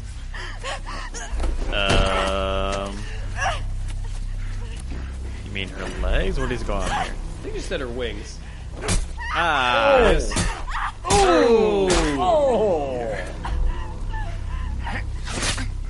Oh! Son of a bitch! Jeez. This has all been one unbroken sequence, too. No. Yeah.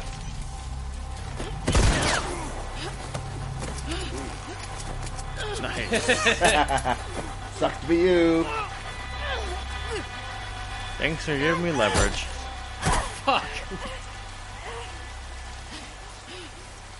I loved it. I was like, what's she looking at? And then suddenly, bam! Oh, she was trying to avoid that hammer coming to her face. Oh! And now she's dying. Alright, anyhow. Okay, so seriously, people are freaking out over this? Any minute now. Well, this is Come on, pretty man. dark and morbid. Cut her down? Anytime. No? It's not like I saved her life or anything. Cut her down. Yes, do that. Oh, that's right, I should do that. Left. I mean, I do appreciate that it's new characters they're highlighting here. Mm-hmm. Well, there's a running theory of who these characters actually, or one of these characters actually is.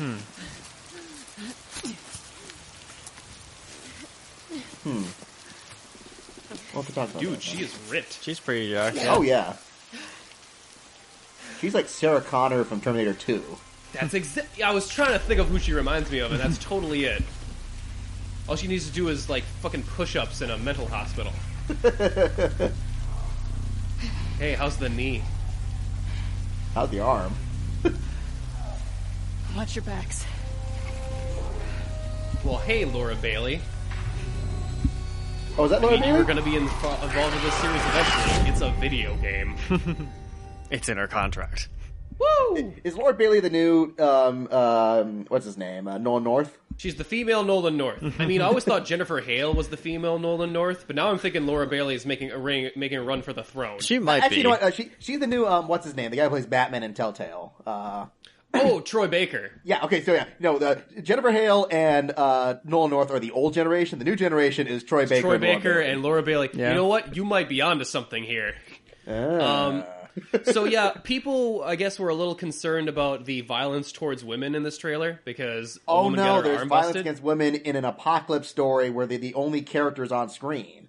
And I mean, I don't mean to belittle violence towards women, but I'm like, No. have you played Last of Us before? No one gets out clean. No. In fact, no one gets out clean out of this trailer. The dudes that are doing the clipping get brutally murdered. Yeah. Get arrows to the face. And throats. Well, it's the problem that we have in our attempts to be progressive with showing female characters. On the one hand, we want to show strong female characters, but on the other hand, we don't want anything bad to happen to them. It's such a fan fiction level writer kind of thing, where it's like, I want my character to be super strong, super smart, capable of everything, and nobody can ever get them down.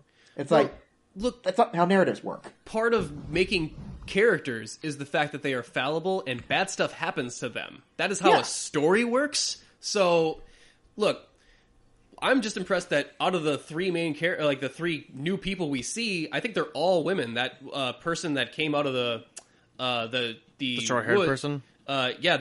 The archer, I thought, I couldn't tell, they were a little, ambiguous to me. I'm like, is that a girl, is that a boy? I think the actress, the actress playing that character... Oh, that was a girl? I'm pretty sure that I was think a it girl. might have been. I couldn't quite tell. Or was it just a young boy, maybe? Maybe I'm getting the actresses mixed up, because, actresses do play young boys sometimes. Mm-hmm. Oh, yeah. Shit. It's hard to tell. Okay, I can't... We'll say at least 2 out of the 3 are women, then. No, that's a dude. It's Ian Alexander, I think, is the guy I'm looking at here.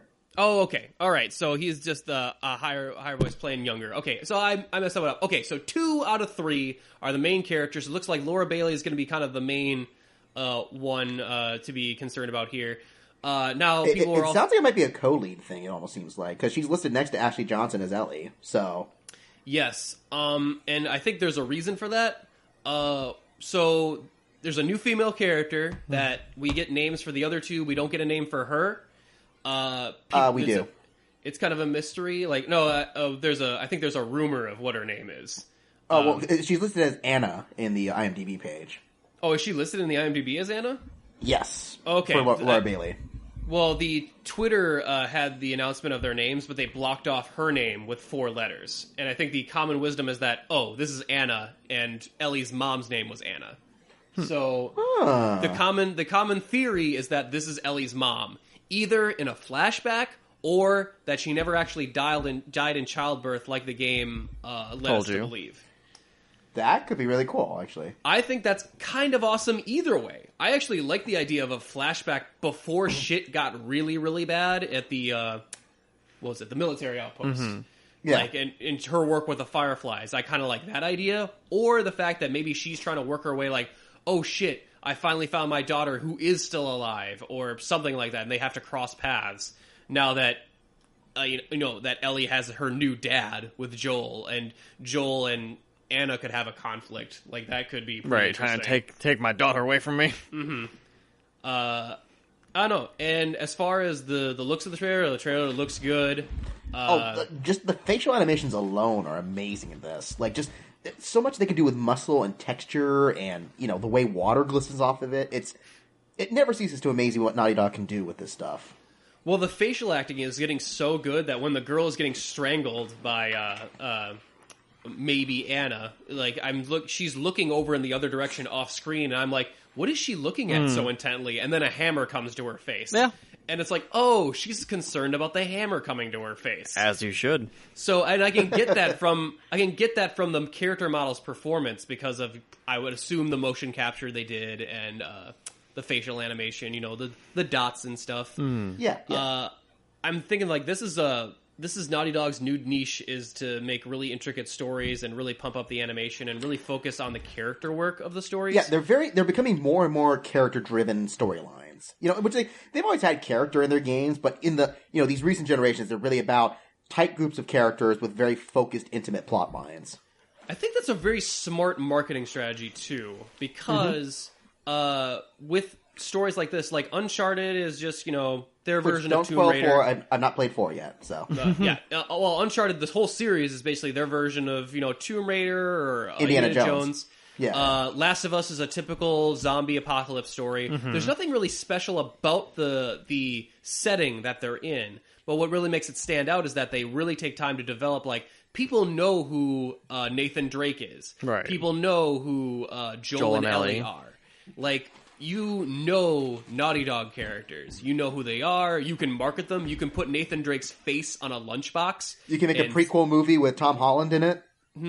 Which I hope they don't do. But it's happening. It's happening. So. Damn it. Is it happening like the Mark Wahlberg and Robert De Niro one? Or happening? No, that one got scrapped. They redid that one, and now it's a prequel movie with Tom Holland as young Nathan Drake. Okay, well, I'll believe it when I see it. And you'll see it within the next year or two. So Next year? Well, they're rushing that shit? Well, at some point. It's Sean Levy's directing it from Stranger Things, of all people. So okay, just they don't want they're mad about Tomb Raider beating them again to the punch. Yeah, as far as the whole controversy over women are being shown getting hurt, they're also showing getting out of their scenario, escaping, and brutally murdering people, brutally solving their own problem. No, that's the thing. Again, people want strong female characters, but they don't want harm to cause them. It's like, well, I don't want to gratify the violence against women, but it's okay to have violence against men. And if you really want men and women characters to be seen as equals, you have to put them in similar situations. So if you're going to have a brutal, horrible, nasty violence sequence against a man, if it was a woman and it just so happened the scene worked out that way, it's just what it is. When I first heard the controversy and I watched the trailer, I thought one of them's going to get raped or something. That's what I normally assume is that's the thing. And just, the arm thing is brutal. Don't get me wrong. It's hard to watch, actually. It's fucked up. But that's the thing that happens in The Last of Us. It happens to children in The Last of Us. No one's really sacred. Also, what's her name? Ellie gets chased around by a crazy killer cannibal rapist at one point, and she gets messed up by him a little bit before she finally kills him. So yeah, that was dark. That was a good. Yeah. That was a good segment, though. Right. I like that segment. And if you're gonna take that, Nolan North, you son of a bitch. And if you're gonna have women not get hurt in the apocalypse, you're just not going to have women. Yeah, well, I like Naughty Dog has the balls to do that. They're not afraid to kowtow to the fans, just saying we can't let these characters ever have anything bad happen. Just no, this is part of our story. It's true to the nature of the apocalypse genre. Spoiler alert to the beginning of Last of Us Part 1. Joel's daughter doesn't have a great time. That one is just a trope. Kids dying kind of thing. That one is not so impactful because it's just such a used thing in all apocalypse stories, or even just action stories in general. Well, yeah, but not many people show it on screen as how intense that is too.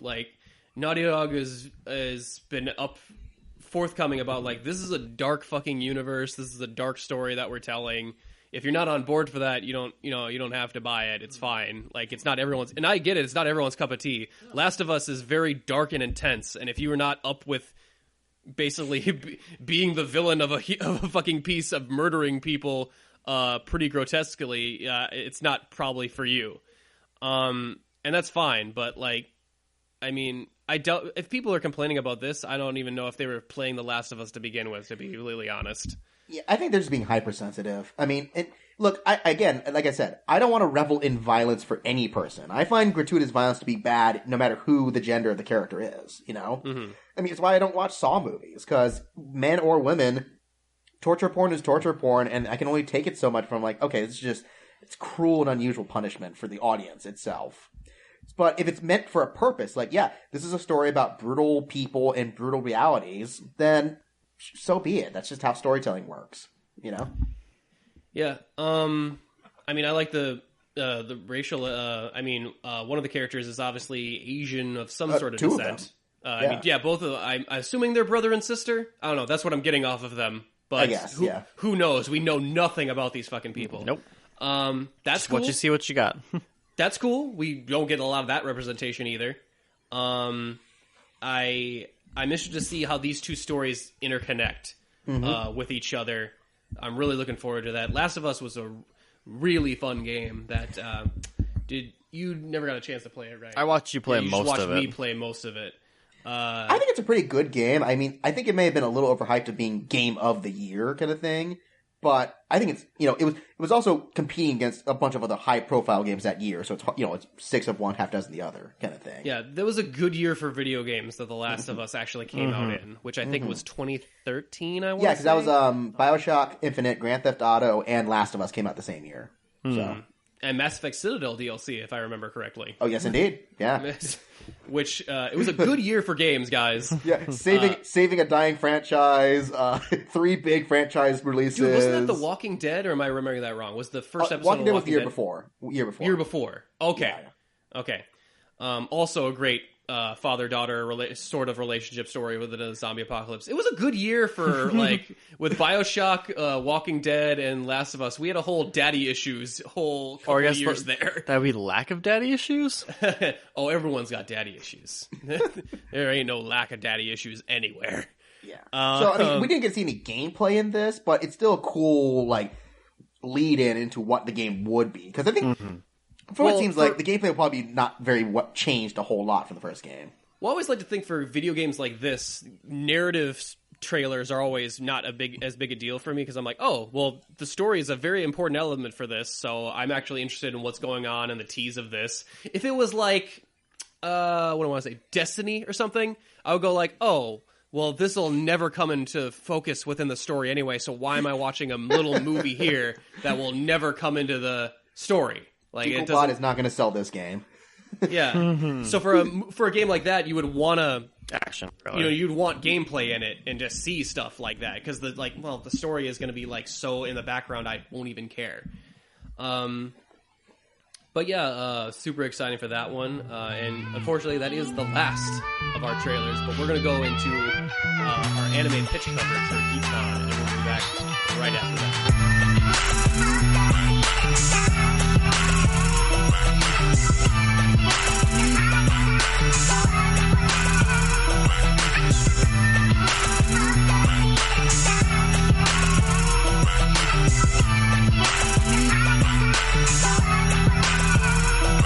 So what this is mostly going to be a combination of an improv game and a card game. We're going to pair you up on teams, well, not teams per se, one of you is going to go against the other, and you're going to get a set of 10 of these cards. Now, these cards all have various words on them, like we've got world, metal, sword, doctor, various things that you're going to make a title with. You use these cards to make a title of your anime. Now, our producer here is actually going to give you the premise of this anime by using 2 of these cards. Now, if we just take the top 2 off here, let's say you have to make an anime based off of boys' love and Sentai. So with the cards in your hand, you have to make a show about a team of color-coded superheroes who happen to love each other.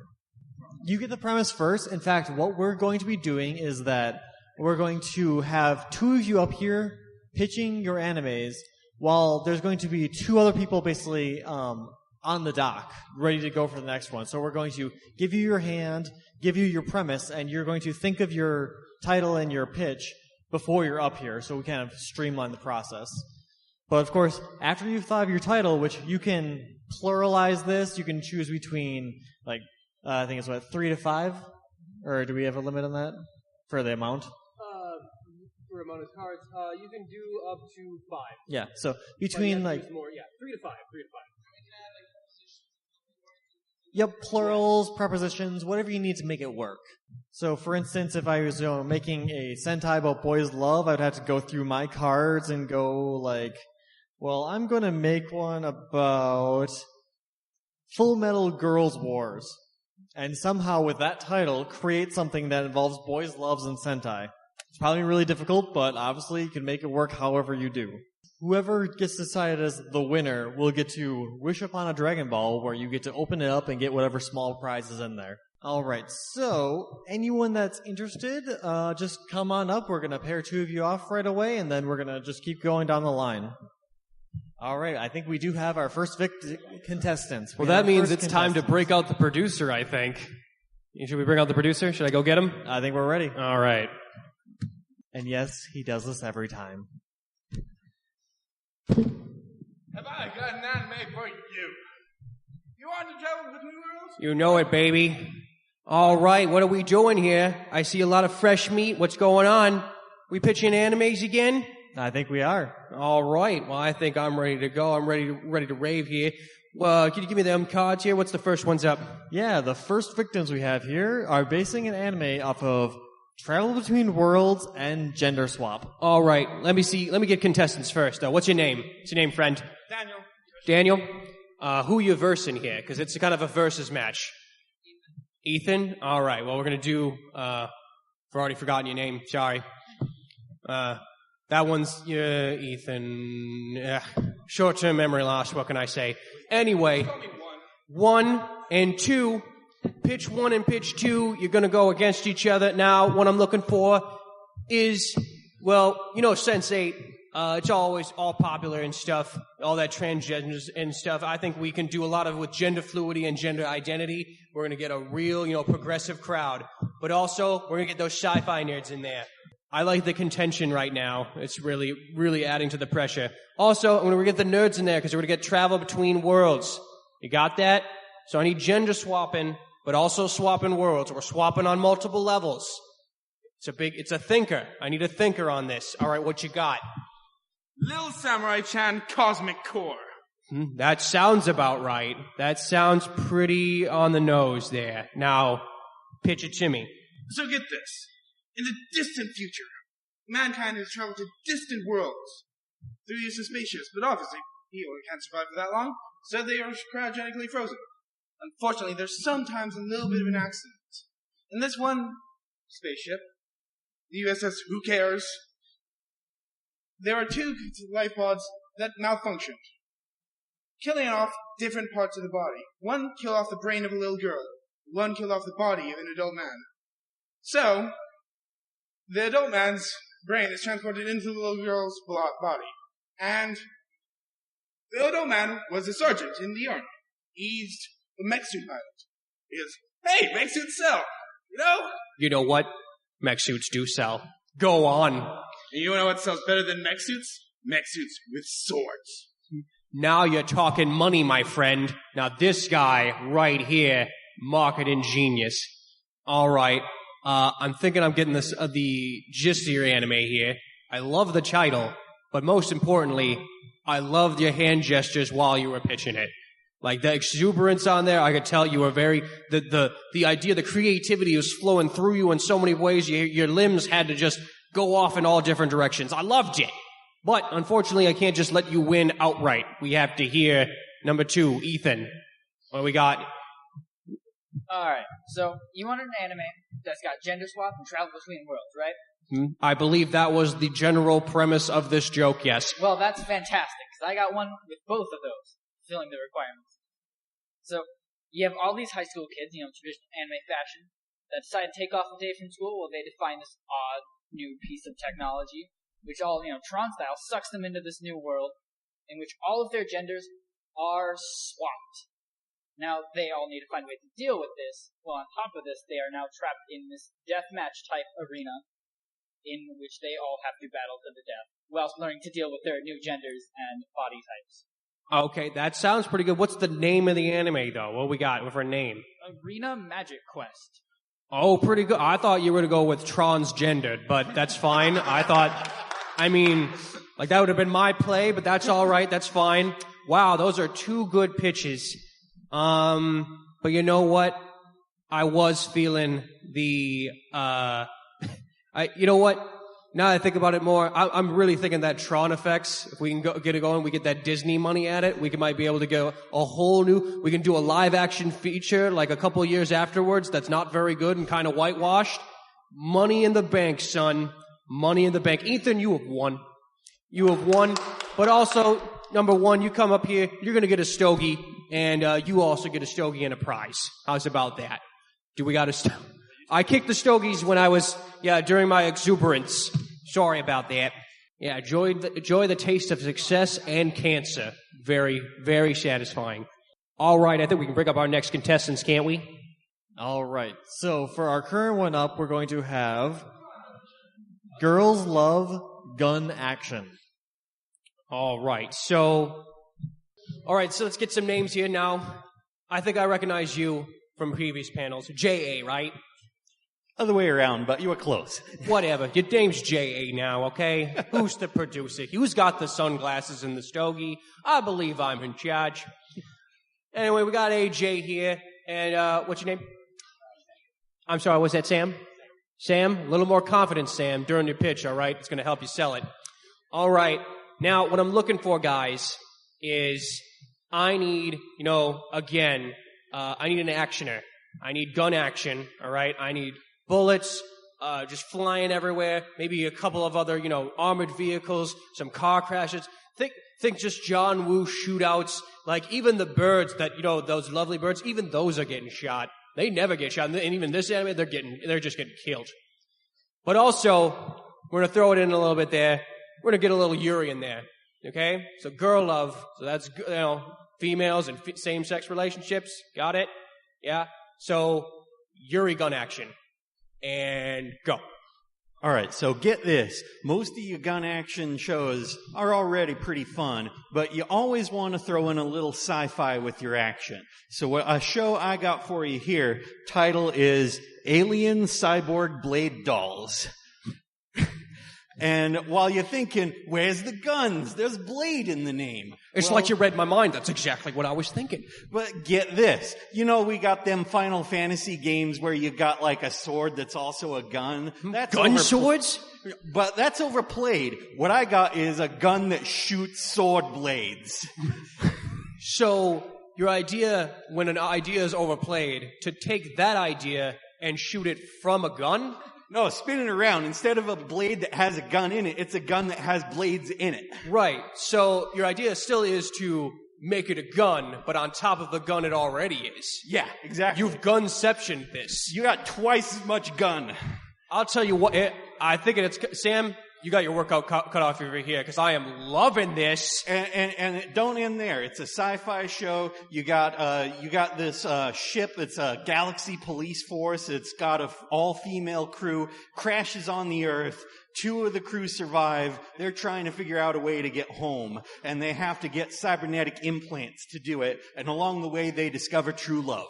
AJ, okay, I'm going to stop you right there, because you've hit gold. All right? Leave some for the page, some for the paper, for the interns to do. Don't do it all yourself. That's what we pay the underlings for. All right.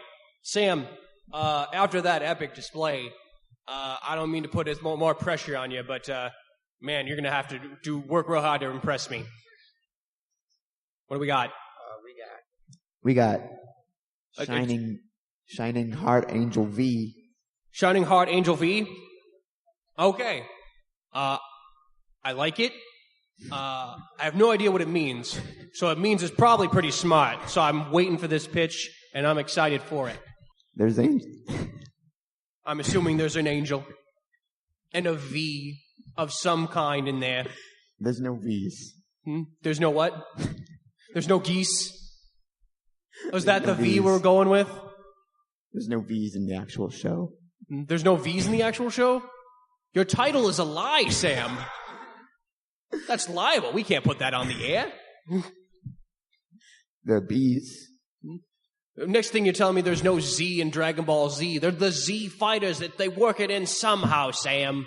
I'm trying to help you out here. Yeah, that's a good point. There's a V in there.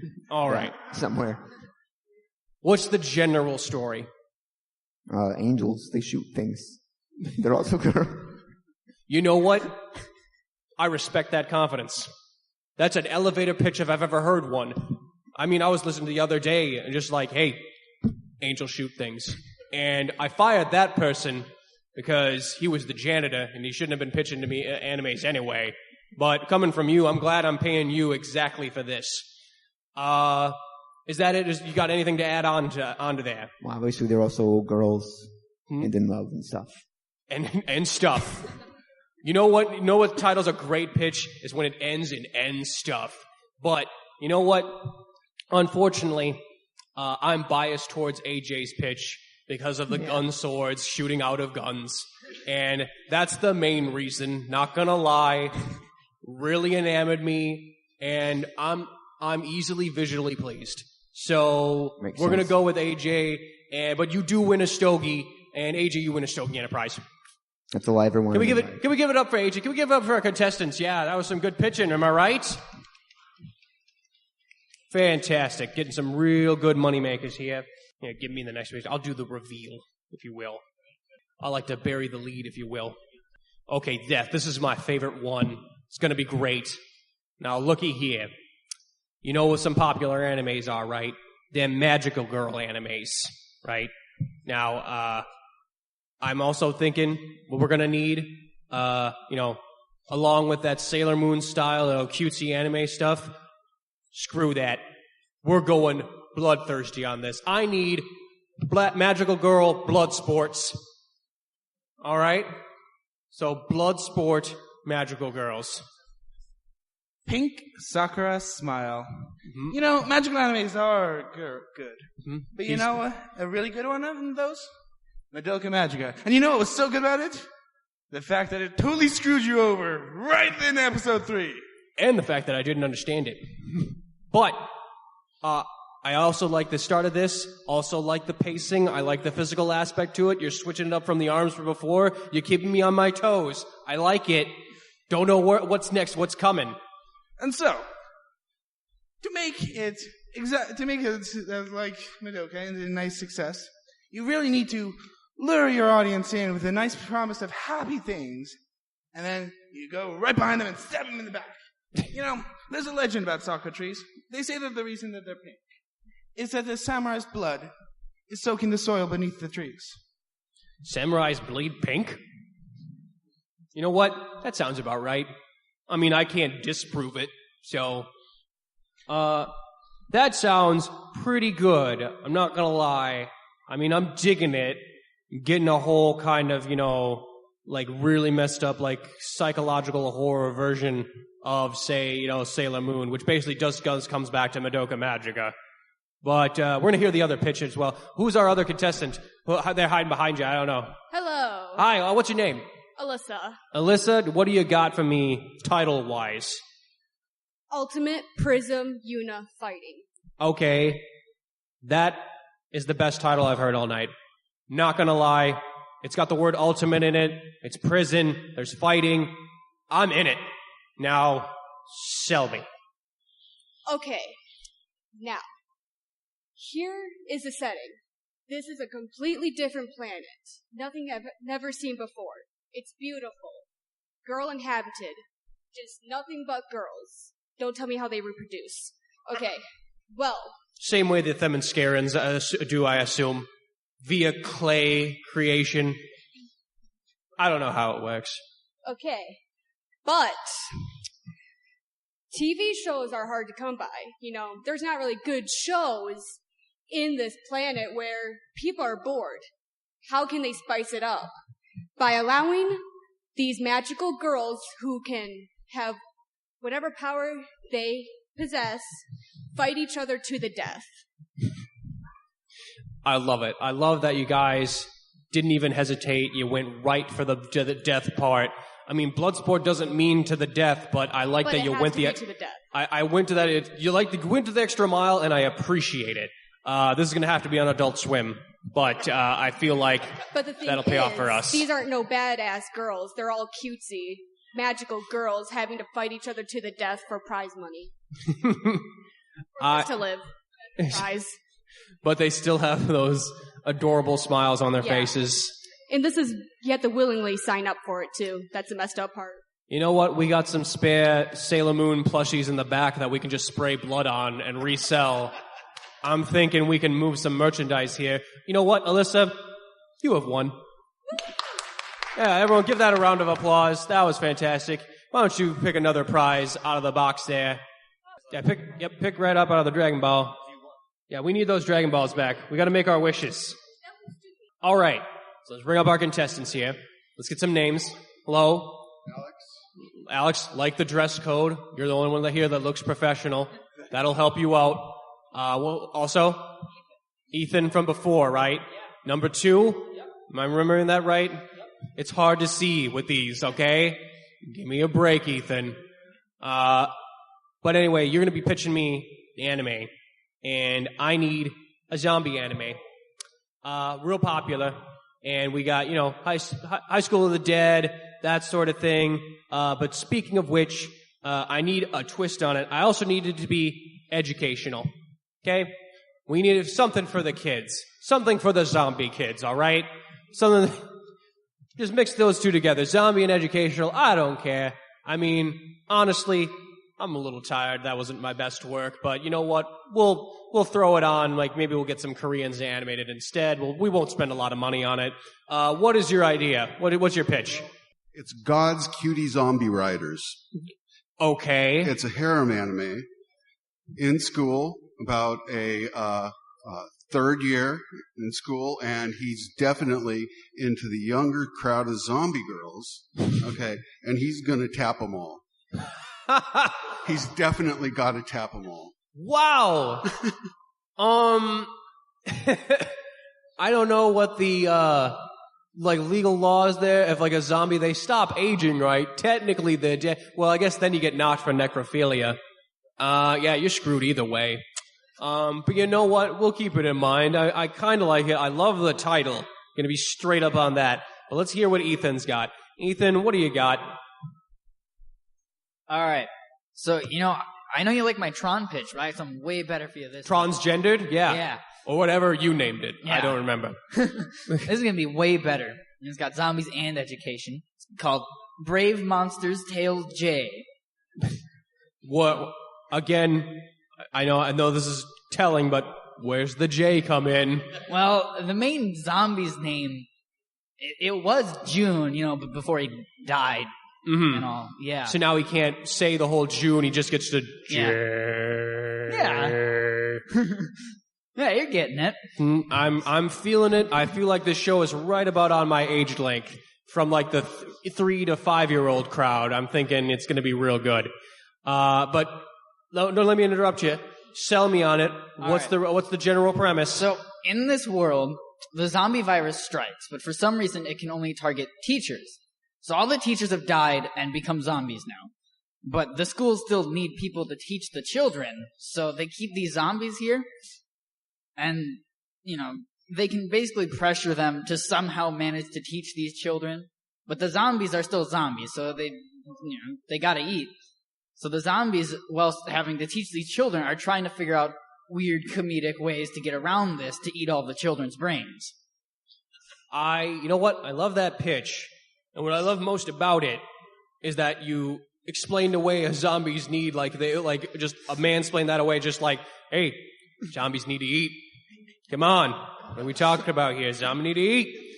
I like it, but I think we're to go with the amazing title here. Is this here, it was God Rider, or God's Cutie Zombie Rider. God's Cutie Zombie Rider. So, yes. Off the title alone, because I feel like your premises were about equal, but the title here was just stellar work, my friends. Stellar work on the title. Here's $3 million. Go hire those Koreans. All right, do we have one more? I think we do. All right, let's bring up our next contestants here. So, you guys are going to pitch me an anime. So we got AJ and Alyssa. I got it right. I can tell by the vague Wookiee shape you got going there. You got me wrong though. I'm sorry. Oh, sorry, I wasn't paying attention. I'm sorry. You're D something. Dang it, Danny. Daniel. That works. D nice. Say your name right. Say your name right. Daniel. Danielle. But no, I'm gonna need a fairy tale based anime, okay? Things like Red Riding Hood, maybe the Princess the Frog, the Princess and the Pea, a lot of princesses thing going on. But we're gonna get the sci-fi crowd in on this too, so I need cyborg fairy tales, alright? So Little Red Riding Borg, Okay? That's where your mind's at. Impress me. You want to know what's better than one anime? 2 anime. So, here's my idea. Legendary Steel Princess. Very fairy tale. But rather than Red Riding Hood, we're going to wear the Rapunzel. Okay. A lone woman trapped up in a tower for as long as she can remember, until one day she discovers that she's cybernetically enhanced. That's why her hair grows that long. It's microfilament. Exactly. It More all than makes just sense. microfilament. Alex Jones was right. Fiber optic. She's capable of shooting lasers from her hair. And so, she uses her cybernetic enhancement to escape the tower and fight the evil army that has imprisoned her for so long. She fights and fights and fights. And finally, she defeats the general. Only for the queen of that evil land and her pet dragon to imprison her once again. Well... And that's where I come in. Oh my god, a twofer. Eternal Revolution Prince. It's a fucking crossover anime. I'm sorry I just swore, but this is amazing.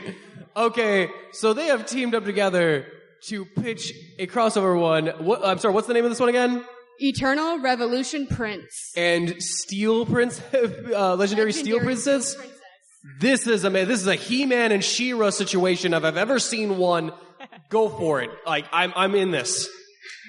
Word gets to the cyborg prince that the princess has been captured by the evil queen and her pet dragon. He must set forth on his journey to save her before she can be deactivated. So, on his journey, he trains hard day and night for when he finally approaches the castle, he faces the queen, but first is foiled by the dragon. He must fight valiantly against the dragon to reach the queen and save the princess. And just when all hope seems lost, he finds the almost deactivated princess. He frees her, and together... To save her life, he shares his circuits with hers to rebalance her... sorry, I'm not... This is so well thought out. It's so intricate. With herself revived, but himself weakened, they must team up and fuse together to form one ultimate cyborg princess. I'll form the robot head. And slice the evil queen in half with his laser sword, which is her laser hair with his sword. No! We're done. And thus, the eternal revolution has come to an end. I promised myself I wouldn't cry at these panels anymore. All right.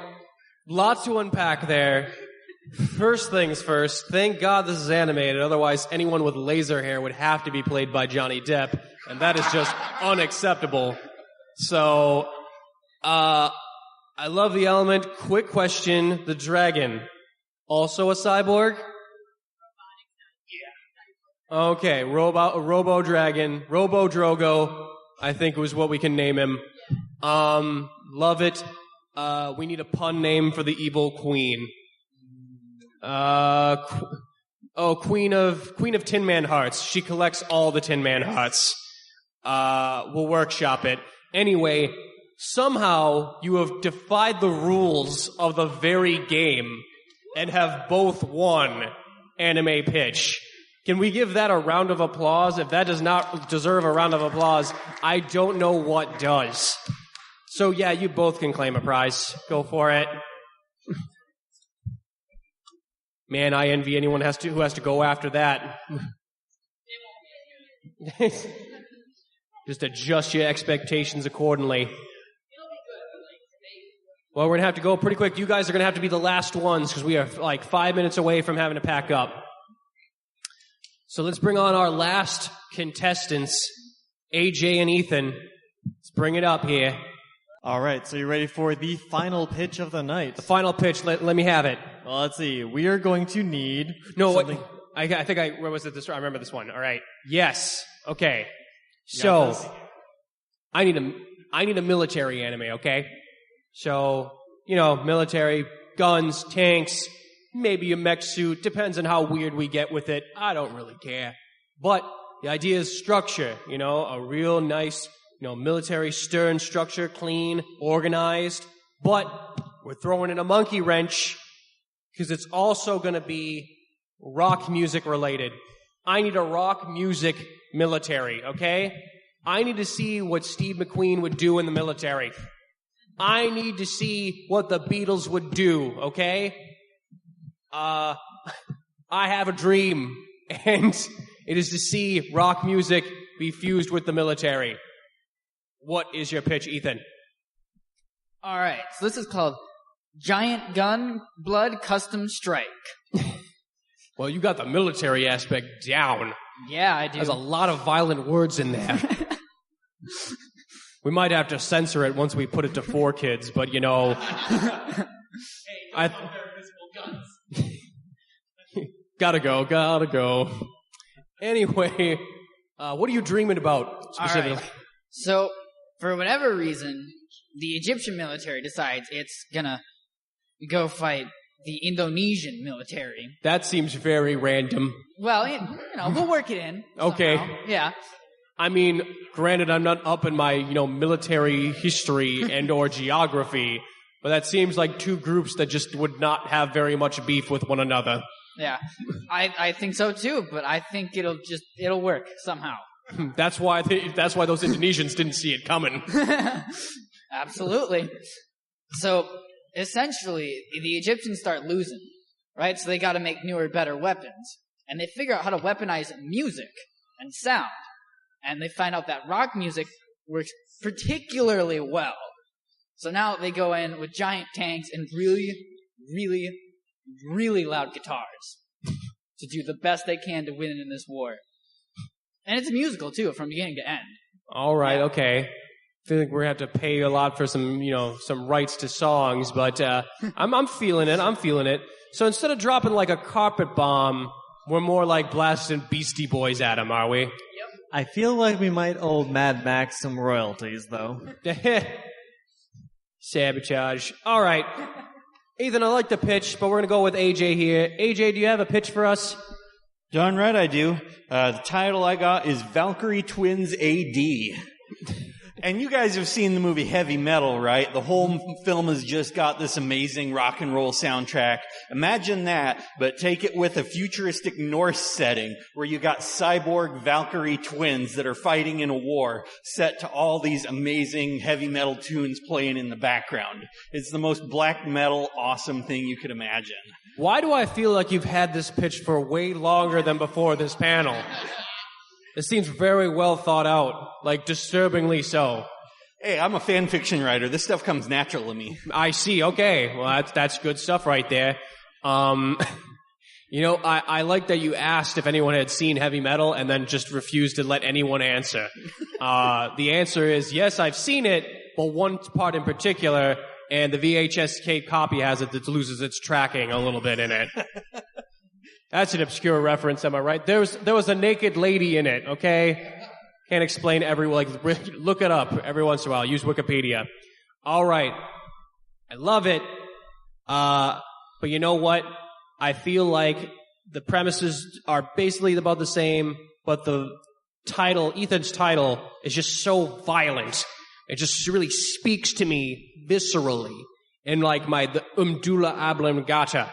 If that is the right part of the brain for aggression. No? Am I wrong on that? God is the one that controls all the vital bodily functions. Mm-hmm. Is one of the vital bodily functions aggression and or vengeance? No. I feel like it is. And I have the microphone, so I am correct. Anyway, Ethan, you win a prize. And thank you so much, AJ. Thank you so much for everybody. Give them a round of applause. And give yourselves a round of applause. Thanks for coming to Anime Pitch. This has been absolutely fantastic. Anyway, have a great day and a great rest of your con. Okay, 3, 2, 1, let's jam.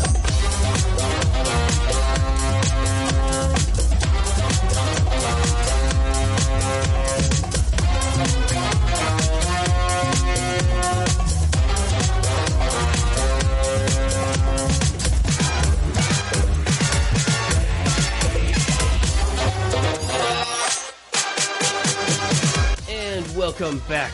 I hope you enjoyed that anime pitch. It was pretty fun to do. Really fun for me to re-listen to as well. Yeah, it was interesting. That'll be might be some of your first times hearing our anime producer pitch. I was really committed to the part, really committed to the role. As you are every time. Every time. Hey, you gotta commit, my friend. That's what separates the professionals from the amateurs. But yeah, with that, we hope you enjoyed this episode. If you'd like to join us for our other episodes, our previous convention episodes, or anime pitches, or any of that good stuff, you can check out our back catalog on iTunes. Of course, you can give us a 5-star review on iTunes, too, if you want to help out the podcast with our visibility and all that good stuff. Really helps us out. We really, really like it. We like reading them on the air, too. So if anything that goes in that review box, we will read on the air word for word. That is my guarantee. And also subscribe to us on iTunes. Follow us on Facebook. Give us a like while you're there. Follow us on Twitter at UGO Podcast. Our Instagram's the same thing. We're going to get a lot of cool con pictures next week. A lot of cool Daisho Con stuff. So you definitely want to follow us on Instagram. That's the plan. Oh, yeah. Oh, good stuff. And of course, you can just always check out our regular webpage at unapologeticgeekout.com or send us an email at unapologeticgeekout@gmail.com just to tell us how you're doing, because I would like to know, because I'm invasive like that. But he'll wait for you to respond. But yes, it's a polite invasive, if that is even a thing. Don't think so. I don't think so either, but you know what? We'll figure it out and we'll get back at you next time. Until then, we're on Unapologetic Geek Out, and we're out.